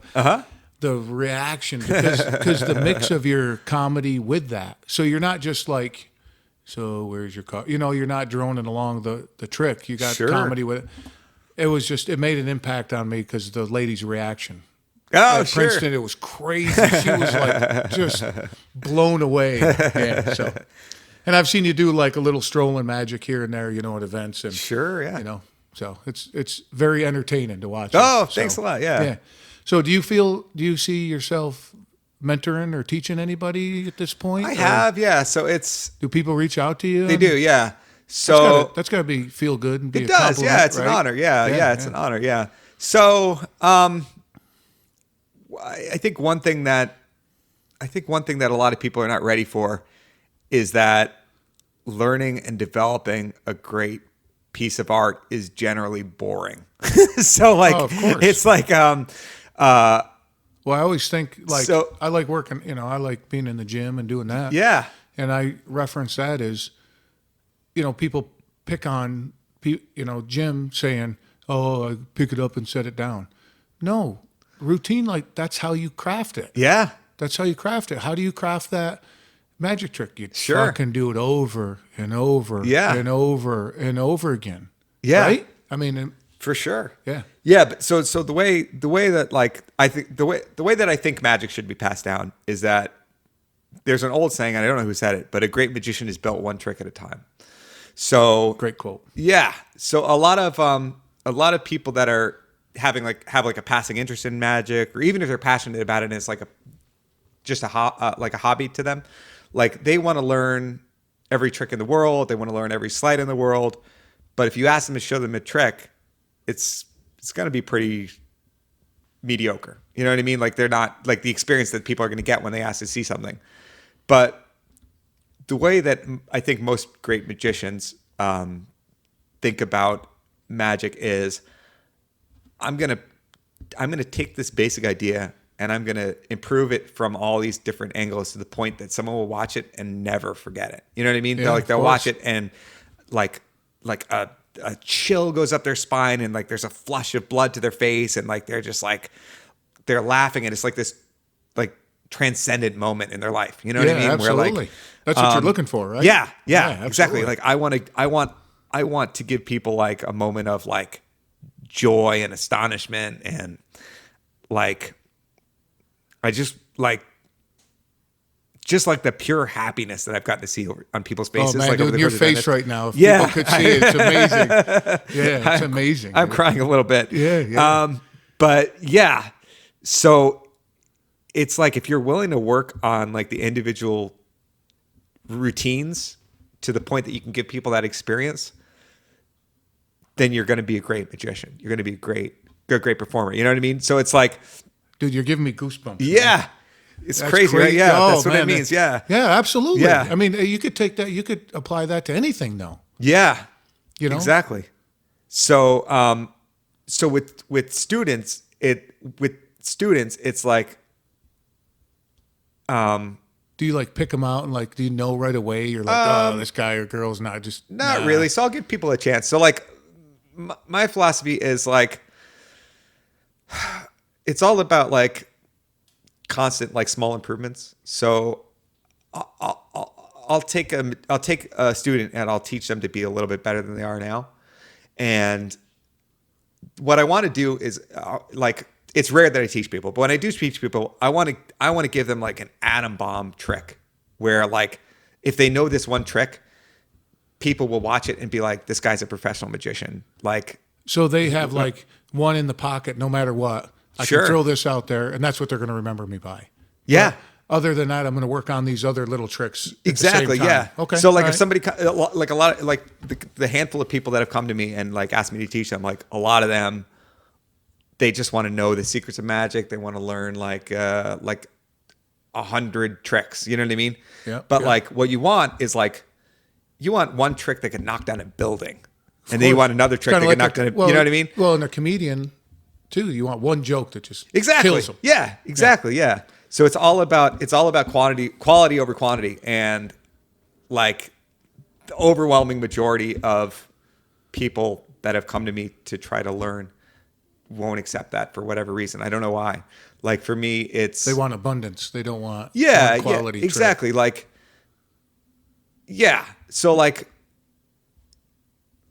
Now, do you like when they come to you and they're like, if I came to you and said, I like magic and I think I'm really good at this one trick and I really like it. Do you like, okay, let's build upon that? Sure, yeah. You know, because obviously the passion, I have to have the passion for that one trick. Yeah, absolutely. Okay. Yeah. But you know, I try to help people. I mean, like, you know, I mean, there was a financial aspect of it, but like some of the greatest magicians in the world helped me. You know what I mean? So like, I'm willing to help people. So like I give it back. Yeah, exactly. When things are good, man, you got to give it back. Yeah, absolutely. Yeah. You got to give it back when things aren't good too. Well, that is true. That is true. Yeah. Good point. But yeah. So I had one student that was like in middle school who was like very serious and dedicated, and yeah, it's kind of tough, like to be like it. Like there's lots of different ideas of like what a good performer is and like what a good magician is. Like my idea of a good magician is very specific. So like for me, a good magician is someone who is like I think a good magician should be able to stand up on stage and just talk to people and be compelling and funny and interesting without doing any magic at all. Like their show should be worth watching without the magic even being in it. And they also should have great magic, and the magic should be, you know, I have an aesthetic. Like I think that like, you know, magic should be as kind of punk rock as possible, where it's like the bare minimum, the elements are like very simple, and what's going on behind the scenes might be really complicated and elaborate, but like the idea of the plot is easy to follow. Not the not the idea of what actually is happening, but like the idea of a plot is like very simple, easy to describe, easy to remember, and fun. Yeah, and then bam. So I want it to be like it's the same. Like that's one thing I got from stand up is that like you want the setup to be as short and interesting as possible, and then bam, the punchline is like hard as, you know what I mean? Yep, of course. So yeah. Yeah, I can't remember what it's all good. Yeah, no exactly. I just watched on Netflix a guy. He's I can't remember his name, but he's a one-liner deadpan comedian. So like he doesn't laugh, and it's like it reminded me of Rodney Dangerfield if he was a deadpan comedian, because he was doing these like little one-liners. Oh, that's cool. You know, and the one. He's and he's dirty. Right? But the one he's like my best friend, his wife hates me, you know, and I wish I knew the guy's name because I don't want to steal his line, but you know, he's like, and she called me and she's like, you're the reason my husband called me a dirty name and you're the reason. He's like, well, what'd he call you, bitch? And she's like, no, it was worse than that, you know, and he's like, cunt? And she's like, nope. And he's like, he didn't get it from me. Oh, okay. That's Anthony Jeselnik, I think. Yeah, that's Jeselnik. That's what it was. Yeah, that's what it was. But what I like about him is he's like deadpan. Sure, yeah. Like he doesn't laugh, you know, and he's just like stands there and like, this is what it is. You know what? Yeah, that's It's just weird. That's the first time I've ever seen it. That's why I brought it up. It's the first time I've ever seen a deadpan comedian. Yeah, I think that's great. I think that's like that's an example, I think, of somebody like really committing to an aesthetic and committing to like a set of values in terms of like that's like his label, right? Yeah, I mean, that's exactly. His style So I think that I think a lot of people have arguments about like whether this kind is better than that kind of. Well, everybody's yeah, I think. But what I was going to say is that I think like if you have like a strong philosophy about what you're creating, then it'll be somebody else has got to like it. Yeah, exactly. Well, that's why they make red cars and blue cars, and sure, because everybody likes something a little different. Yeah, absolutely. So some people might find him super offensive. Yeah, and some people think he's funny, You know, me personally, I watched about half of his special and I was like, okay. Yeah, You know, more it's the like, same or. Yeah, it was just kind of, the tempo. You Oh, know? okay. I like peaks and valleys in a comedy Yeah, show, me personally. I think I saw Stephen Wright when I was in college, and he just killed, and it was like kind of similar, where it was like there was not variety and pacing and that kind of stuff, but like just incredible, Yeah. like if you're a little bit of time. Oh, you know what I was gonna? I almost forgot something I was gonna say about like students. It's like I think magic is really weird because like to do stage magic, especially like you have to be like at least passable at like this really big range of different skills. So like, a certain level of dexterity, a certain level of smoothness, a certain level of, being funny, a certain level of like high sense of energy theater, and- energy. Yeah. So it's like, it's like people that are good at magic specifically, like, it's kind of like, there's different characters that could be good at it, but like it's kind of it's a really strange skill set. So like, yeah. So it's hard to find people that are like, if people are interested in learning, it's hard to find people that are interested in being at least passable at like all of the things that they need to Yeah, be. yeah, of course. You know what I mean? Yeah. But yeah, man. It's just fun to watch these guys and Sure. total all sorts of, obviously anything, but since we're talking about comedy and magic, the amount of time and energy that these guys and ladies put in it, just Yeah. total respect. Yeah. For the years and just the dedication to that craft. It's Yeah. just incredible. So when I watch stuff like that, I'm like, okay, it might not be for me, but I got total respect for that guy. 'Cause, Yeah. Oh, talk about dedication and like these jokes, like you say, how often do you come up with a joke? One or two a month? Who, me? Or anybody? Oh, okay. Like, Oh, sure. how often do you work a new joke into your Oh, all the act? time. Well, that's a great question. So, kind of one chapter I didn't really talk about all that much is that I did a lot of improv. So I did improv for like, I did improv in high school for like 4 years. Like I did it every day. Like What's was the trick to that? Just yes and? Is that how that goes? Yeah, I don't know. I mean, it's just kind of the way. I mean, there's lots of form rules and stuff like that, but at the end of the day, like we're improvising all the time. Like you don't know what you're about to say. I don't know what I'm about to say. Yeah. And it's like we're improvising now. Yeah, exactly. Yeah. So it's like there's a specific structure to it, but the way it works, it's that I think you drill the form into your mind, and then your subconscious takes care of a lot of it. So like a lot of times, like if I'm on stage, something will happen, and like just a perfectly formed joke will come out. It'll be the only thing that I think of. You know what I mean? okay. So Yeah. I'm not walking through a process. I just have the perfect joke. So if you have a joke, is there sometimes that for weeks you work on it and like Yeah. practice it and then For sure. where am I going to put this in my routine? Same with your magic tricks, I imagine, right? Exactly. Yeah. So So one of the challenges with the kind of performing that I do is that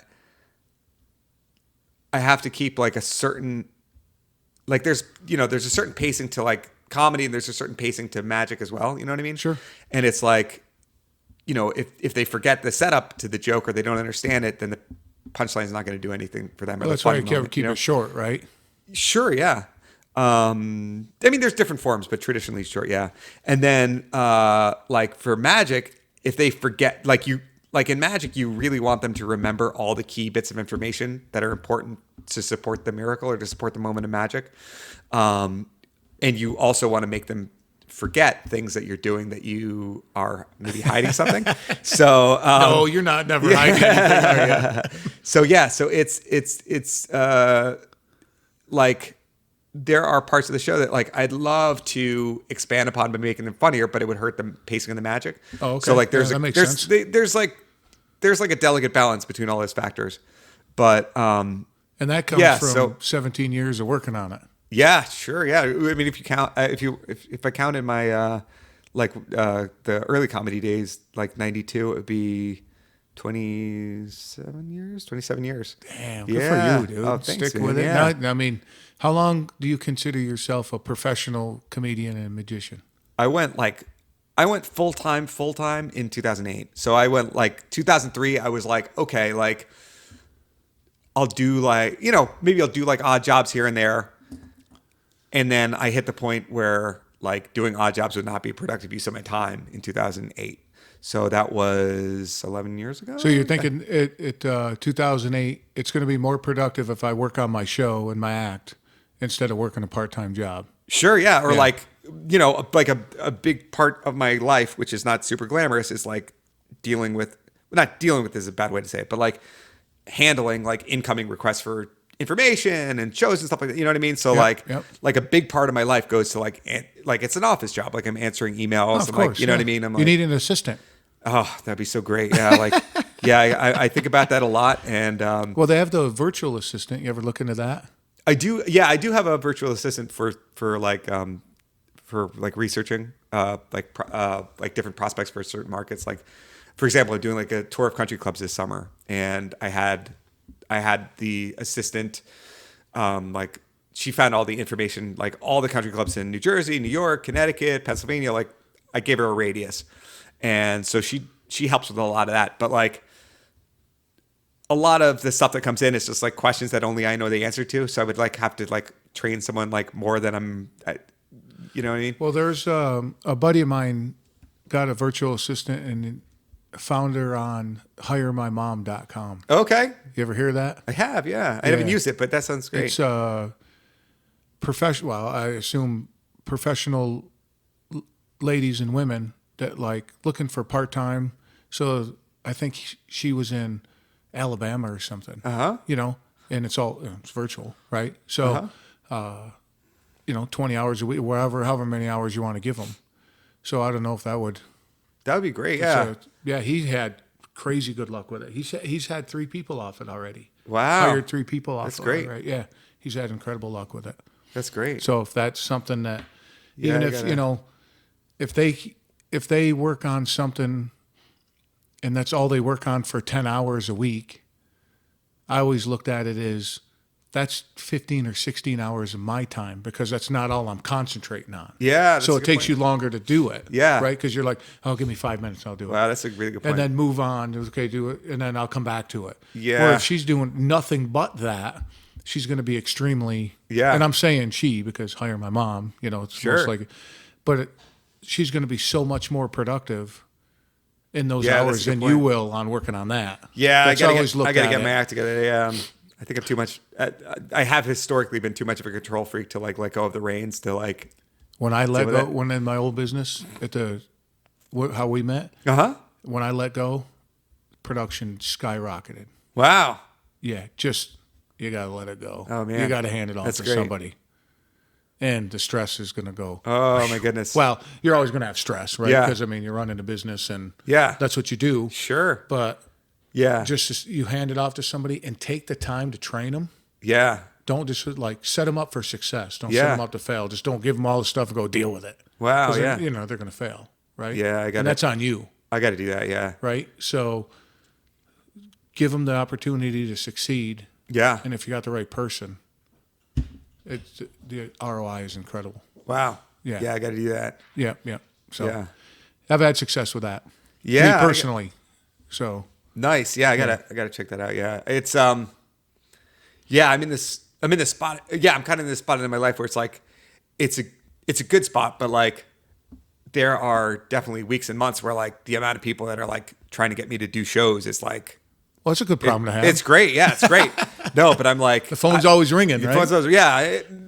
Well, not 100%. Like, for example, like August, like a lot of people go away. They don't want to have like companies. Don't want to have parties. Private people are like... So that's when you and the missus go on vacation? Yeah, yeah. So we time our lives like that, yeah. Yeah, yeah. But yeah, there was a big time. So like, now I'm I'm lucky enough that like I do... a lot of the events are like for enough people or big enough or high profile enough that like... I'm still working hard, but like I don't have to do like so many shows that like I'm exhausted all the time. I don't have to do so many shows that like there was a time where like, I missed every party. I missed every wedding. I missed, you know what I mean? Working. Like, yeah. Like, yeah, I mean, went to funerals, but like everything else, like.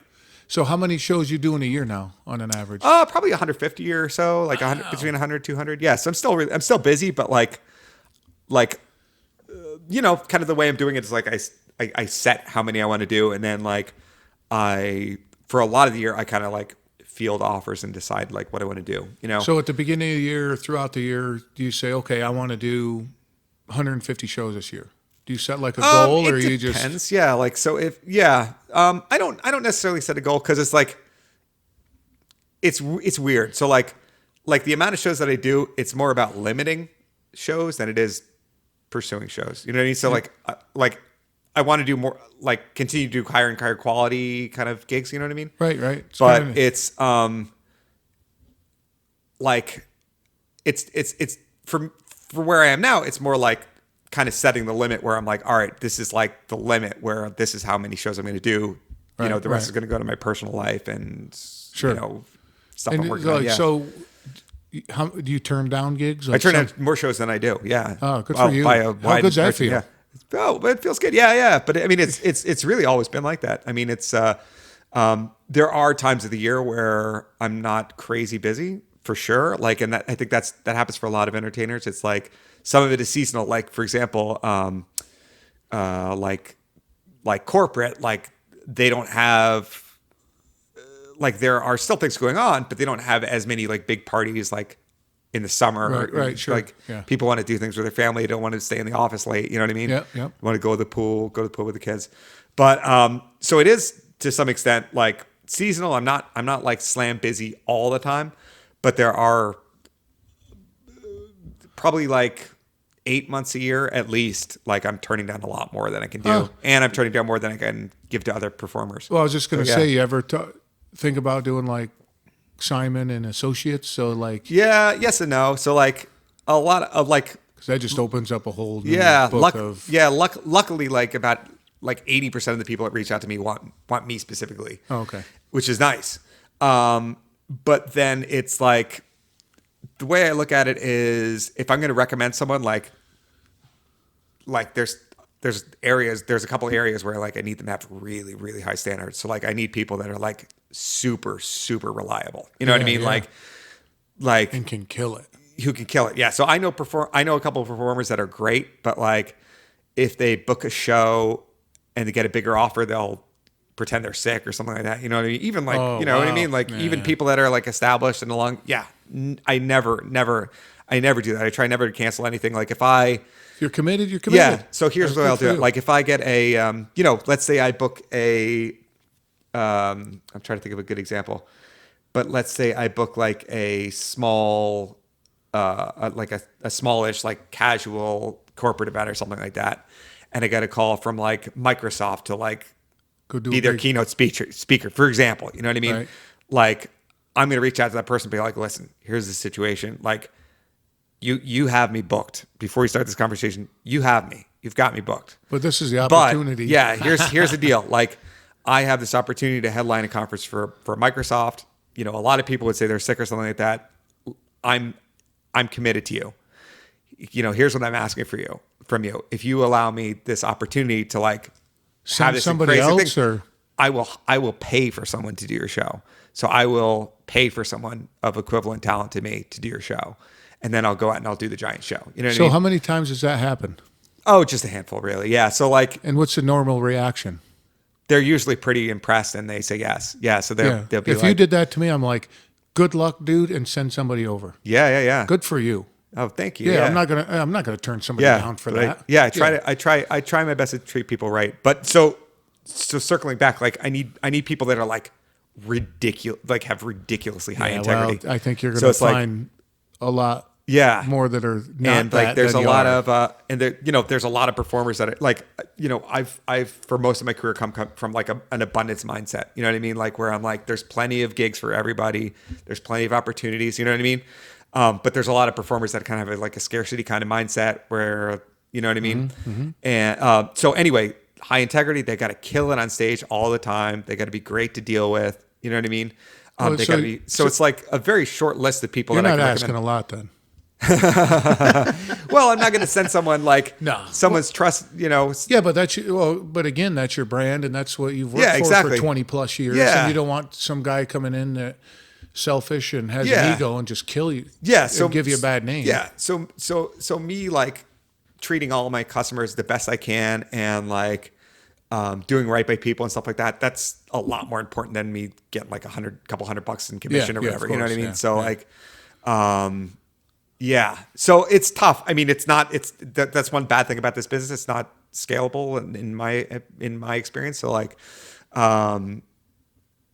yeah. So you're gonna be a one man band forever. for the most part, huh? yeah, I think so. Yeah, but for yeah, I you. like it. Yeah, it's cool. It's yeah. I mean, it's it's hard work, but I'm honored to do it. It's Well, you put a lot of time and effort yeah, into it. yeah. But yeah, I mean, when I got And like obviously this, you got passion for it. yeah. But man, I was like, somebody asked me why, because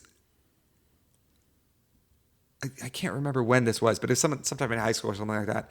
Like it was really weird. Like I didn't know what I wanted to do when I was growing up at all. I knew I was like a funny kid. I was interested in comedy, but when I started performing, like freshman year of high school, I was like, this is it. You know what I mean? I was like, I could tell this It was is that it. clear to you. Yeah. That's yeah. I was cool. like, this is definitely it. I am, yeah, this is it. So, What's the next step? Just kind of go as the way you picking out your gigs and yeah, I mean, like everybody, like, there's always a sense of wanting to get to the next level for sure. And I think it's important to always like be a growing. Netflix special or something. How's that? I don't know. I mean, if I had like the right, I have a couple of friends with the relationships with Netflix, so who knows, maybe. But yeah, I don't know. I mean, like maybe. I mean, like TV and stuff like that. It was never the dream. Like it was always like I want to be in front of a live audience. Like that was always the thing. So yeah. But yeah, I don't know. I mean, if things like just a Netflix special, you'd be in front of a live audience. You'd just be oh filmed, sure, yeah, that's a good point. know? Yeah. But yeah, I mean, if things just stay the way they were forever, You'd be good, happy huh? guy. Yeah. But So you got a yeah, nice yeah. So I work was life- gonna like a nice work life finally, balance. yeah. That was Wow. that was like I didn't really realize how much I was sacrificing that stuff until I pulled back. You know what I mean? Yeah, of course. So Well, like when you're in it like that, yeah, you don't think about so like you're in a vacuum. yeah. So 500 shows a year. I was like never available to go to parties or hang out with friends or anything like that. Never. You know And what I then, mean? and if you did go to a party where people are like, "Hey, do some magic," Sure, yeah, absolutely. you're like, "Fuck." But no, now I hit a point where like, and especially doing the corporate and stuff like that, like, I have a lot of times where I'm like, man, like I'm really happy with this month, the way that everything worked out. And like, I have like 3 shows on the weekend, the entire month. You know what I mean? So it's because like, you like the corporate stuff because it's during the week. Is there yeah, there's corporate a lot I stuff like during about the it. week? Yeah. So it's not all I do. I do like private parties too, private events Yeah, too. yeah, But of like, course. there's a lot of things I like about corporate. Like, one, like people are usually the right level of drunk. Like that's good. So Yeah, like, well, that's- yeah. like people are like at a work party, like people usually will like kind of, maybe have a couple beers, which is like good for comedy and Oh, good yeah, for of magic, course, of course. But like nobody's like falling over drunk at the office party for the most part, which is nice. And yeah, I like the hours. Like it's great. I like it. It's fun. It's fun. Like I get to work for like a lot of like really interesting businesses. Like, one day I'll be, let's say like at Facebook or something like that. And the next day I'll like be at a place that like manufactures like adhesives that like adhesive spray that's used in like all these different industries. Yeah. I just booked a show for a repeat show for this company, a South Korean company that does like they do RF transmitters that are in like the majority of cell phones in the world. Use this company That's kinda and they're fun. custom for them. Yeah, so it's like Takes it's you a really to places big variety. you Yeah. never Yeah. takes you to companies and places you Yeah, would never exactly, even yeah. think about. And yeah, I've worked for like really really interesting like people, like having parties like best-selling authors and athletes, people like Yeah, a lot yeah. of people I don't know because I'm kind of like I have my nose to the grindstone, so I'm like kind of like, hey, like, do you know who that guy is? I'm like, no. Oh, Like, I'm here doing yeah, a he's magic blah blah show. blah. I'm like, can you help me out? Can you tell me who that is? They're like, yeah, What he's about like your phone? You he's like Google a, him, you're he's like- like a football Hall of Famer. I'm like, oh, that's great. Now, but- do you have an agent? Yes and no. So like I started there's like different levels of agents so like an agent is kind of different in magic and variety and speaking than it is in like, let's say like acting and stuff like that. So like the way it works with the acting is like you have an agent and they bring you auditions, and if you book it, you send them like 10% or whatever, or it worked in the contract. Okay. But with agencies in like the variety world, like they'll come to you with a done deal. So like no auditions, nothing like that. They're like, this is the gig, this is the date, this is where it is, this is the amount of people, this is the company, whatever. And this is the rate. Do you want to book it? Yes or no? So okay. The advantage is that like there's no guesswork about whether you're going to get it or not. Book my calendar and I'll go do it. Yeah, exactly. Yeah. The downside is that like variety agents a lot of times take like significantly higher cuts. than acting agents was. So it's like it's a trade-off. So like I have preferred in general to do most of my own booking. So it like a benefit of that is I get a lot of repeat business, which I'm kind of honored to get and really appreciative of. But I get a lot of repeat business. So like one thing that'll happen is somebody will call me last year and be like, "Oh my goodness, people are still talking about last year. It was amazing." Like, wow, here's the date. Oh, it's great. Yeah, it's awesome. And I have people that like have worked with me since the beginning. So I have people that I've been performing for 16, 17 years, going to the same party every year. It's awesome. Yeah, it's really cool. But if that person calls me personally and says, "Are you available, July 13th?" I say, "Oh man, I've had this conference in Orlando or whatever. Like, can you do the next weekend?" They're going to say, "Oh yeah, we could do the third week of July." They might move their party for me. Holy cow. Yeah, which is great. Feel good. That feels great. Yeah, absolutely. But if they call an agency and they say, "Are you available July? Is Simon available July 13th or whatever?" They're going to say, "No, he's not, but this person guy. is." Yeah, and then so it's like, or another thing is I get a lot of people that see me at events and hire me for things, which is really cool. And that's an area where like a lot of people like play fast and loose with like the ethics of this business or whatever. Like they'll give it. Oh, sorry about that. Nice. Empty glass just fell. That's great. But like a lot of people will be hired through an agency, and then someone will be like, "Hey, you got a card?" They give you the agency card. They'll be like, "No, I want your card." And then they'll like, break the rules there. Never do that. So the way that I look at it, sleeping good at night. Yeah, exactly. Yeah. So like if I book a show through an agency, I can always guarantee that someone else is going to want me for a show that sees me there, and I'm going to give that person the commission. Someone's going to give that person the commission, which is fine. It's the way I agreed to. Yeah, everybody's got to eat. Yeah, exactly. But like, I might do a show and end up getting like 10 or 15 or 20 commissions going out the door. Where if I held out for a show on my own, that's money I could be keeping. You know what I mean? That's yours, yeah. So like, a lot of the agents I work with are like, they'll send me like their biggest event of the year kind of thing, which is really cool.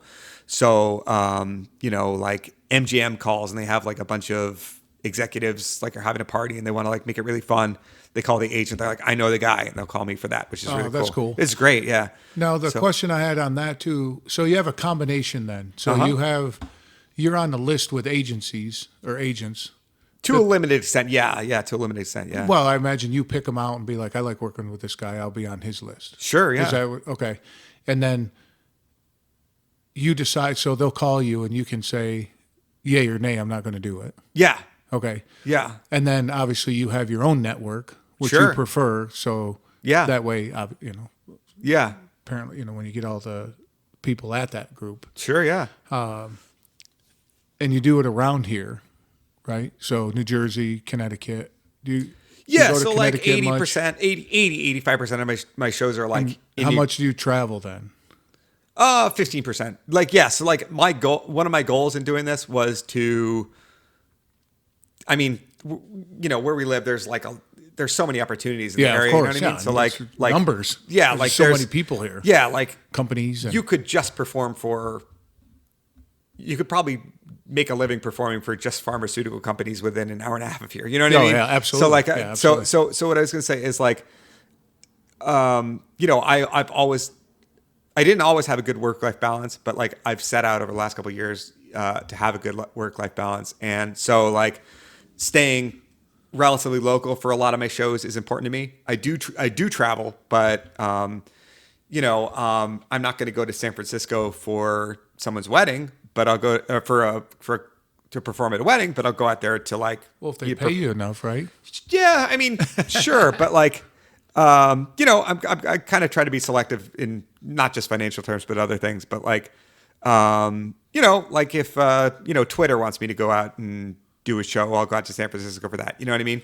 Yep. So, well, what I was thinking, what popped in my mind through your connections, or most probably likely through an agency, would you go to Vegas for a month?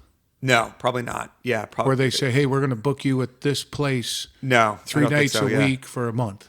No, I don't think so. If it was the exact right opportunity, yes. But like, for me, like this is in many ways, it's like a lifestyle business. Like I do it because I want to enjoy my life. You know what I mean? Yeah. Like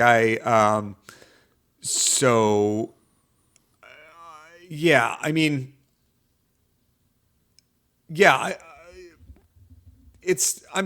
I'm kind of selective in many different ways about like the things. Well, you built it so you can be. Yeah. That's the way you built it, I imagine, right? For sure, yeah. But like, the main thing for me, above all else is, I really want to go. I'm not 100% successful with this, but like, when I talk to the person on the phone, they connect with me and everything like that. Like, some people want to hire you right away without asking me questions and stuff like that. I'm like, whoa, slow down. You know what I mean? So like, I want to know about their event. I want to know about like the flow of the event. I want to know like how many people there are, the layout, that kind of thing. Like I want to feel like I'm walking through like a virtual tour of this event. Yeah. Yeah. So that I can tell them, with 100% integrity that I can crush it at this event, or I don't think I'm a fit for this. So, like, I'll give you an example. Like they might call me and want me to do strolling magic, and they booked like a DJ, and it's going to be really loud music. It's like, not going to work. Yeah. I mean, I could just like cash a check and go and do like an okay job, but that's not what I got into this to do. You know what I mean? Like I'd prefer to like say no and wait for something better to come along. You know what I mean? Yep. Cause like, loud music, like they'll enjoy it. Okay. But like, if you can, like with strolling magic, all I need is just a handful of people at a time paying undivided attention to what I do. It's going to be great. In ecstasy. I've seen you do that a handful of times. Yeah. Oh, it's thank amazing. you. Yeah, it's so much fun. Yeah. So it was a lot of work to like build things up to get those reactions, but it's so worth it. Yeah, it's right. And I've seen you like in that situation where, of course, corporate events, just like any other event. Yeah. Everybody busts out in little groups, their own little groups. Exactly. Yeah. Right. So it's easy for you to target that. Yeah, for sure. And so you're saying that loud music, obviously, that doesn't work. Yeah. Like so, I like to vet things like not just not just for financial reasons, but like I like to really vet like. Well, you want to have a good time too, right? Exactly. Like, here's the thing. Like, I'm friends with a lot of magicians around the country, around the world, and I was talking to a guy in LA, and we're saying like the situations where I'm going to have the best time, other people are going to have the best time because I'm having fun because like I'm freaking people out, people are laughing, like it's just a joyous atmosphere. Like, so like I try my very best to like kind of limit what I do to situations where I can do my best work and like are going to be the most enjoyable because that's where I'm going to have the maximum impact. Because like it's that impact that like makes it so much fun and so enjoyable and stuff like that. So like, yeah, I mean, but you've built up to that over the years. That's true. Yeah. So I just didn't know any better. Like when I started out, like I just would perform. I mean, it's the right attitude to have when you're a young performer. Like, just say yes to everything and figure it out. You know, because like you might be great at something that like you had no idea. Like you'd be like, oh wow, like I really like performing for plumbers. Like this is my crew. You know what I mean? Right. So, yeah. Well, I've had questions about this podcast. What? And they're like, why'd you start it? And I tell them a little bit, and then they're like, did you research it?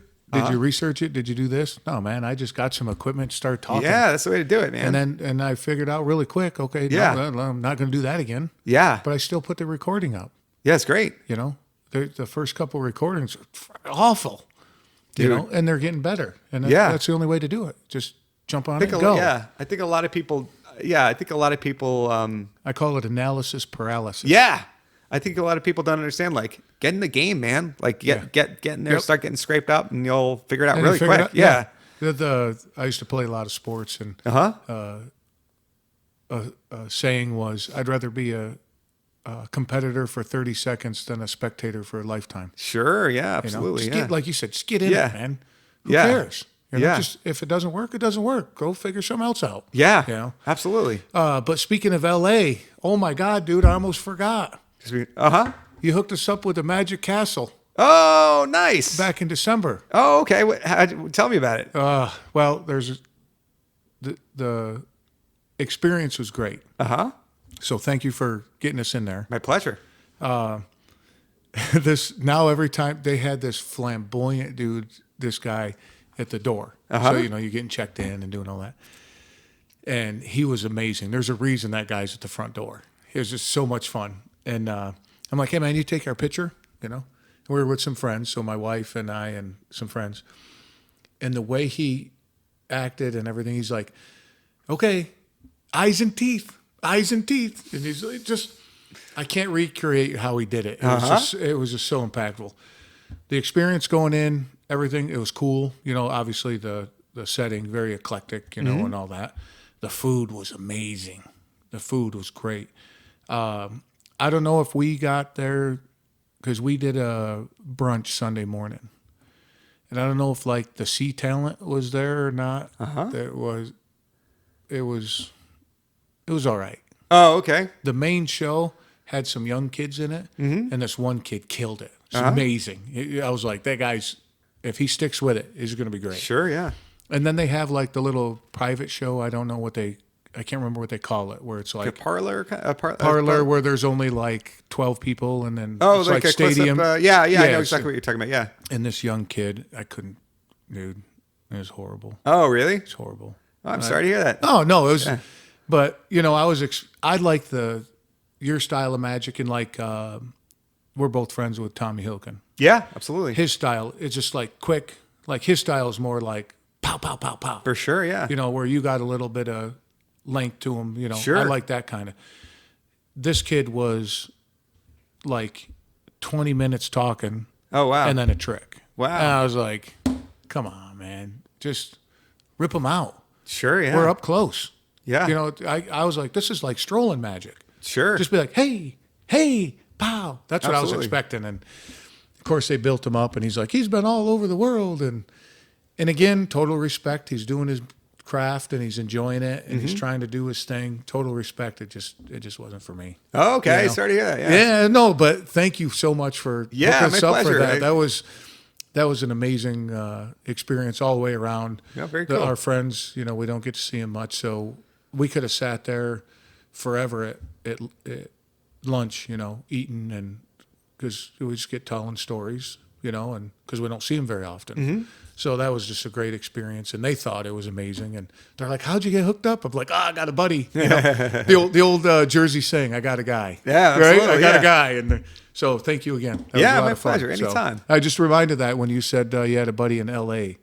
Oh, yeah, Yeah, yeah. because that's kind of where we were, kind of in that L.A. area. Nice. When we did that. So yeah. So thanks, Very man. cool. Yeah, thank you. But yeah, we got to wrap this up.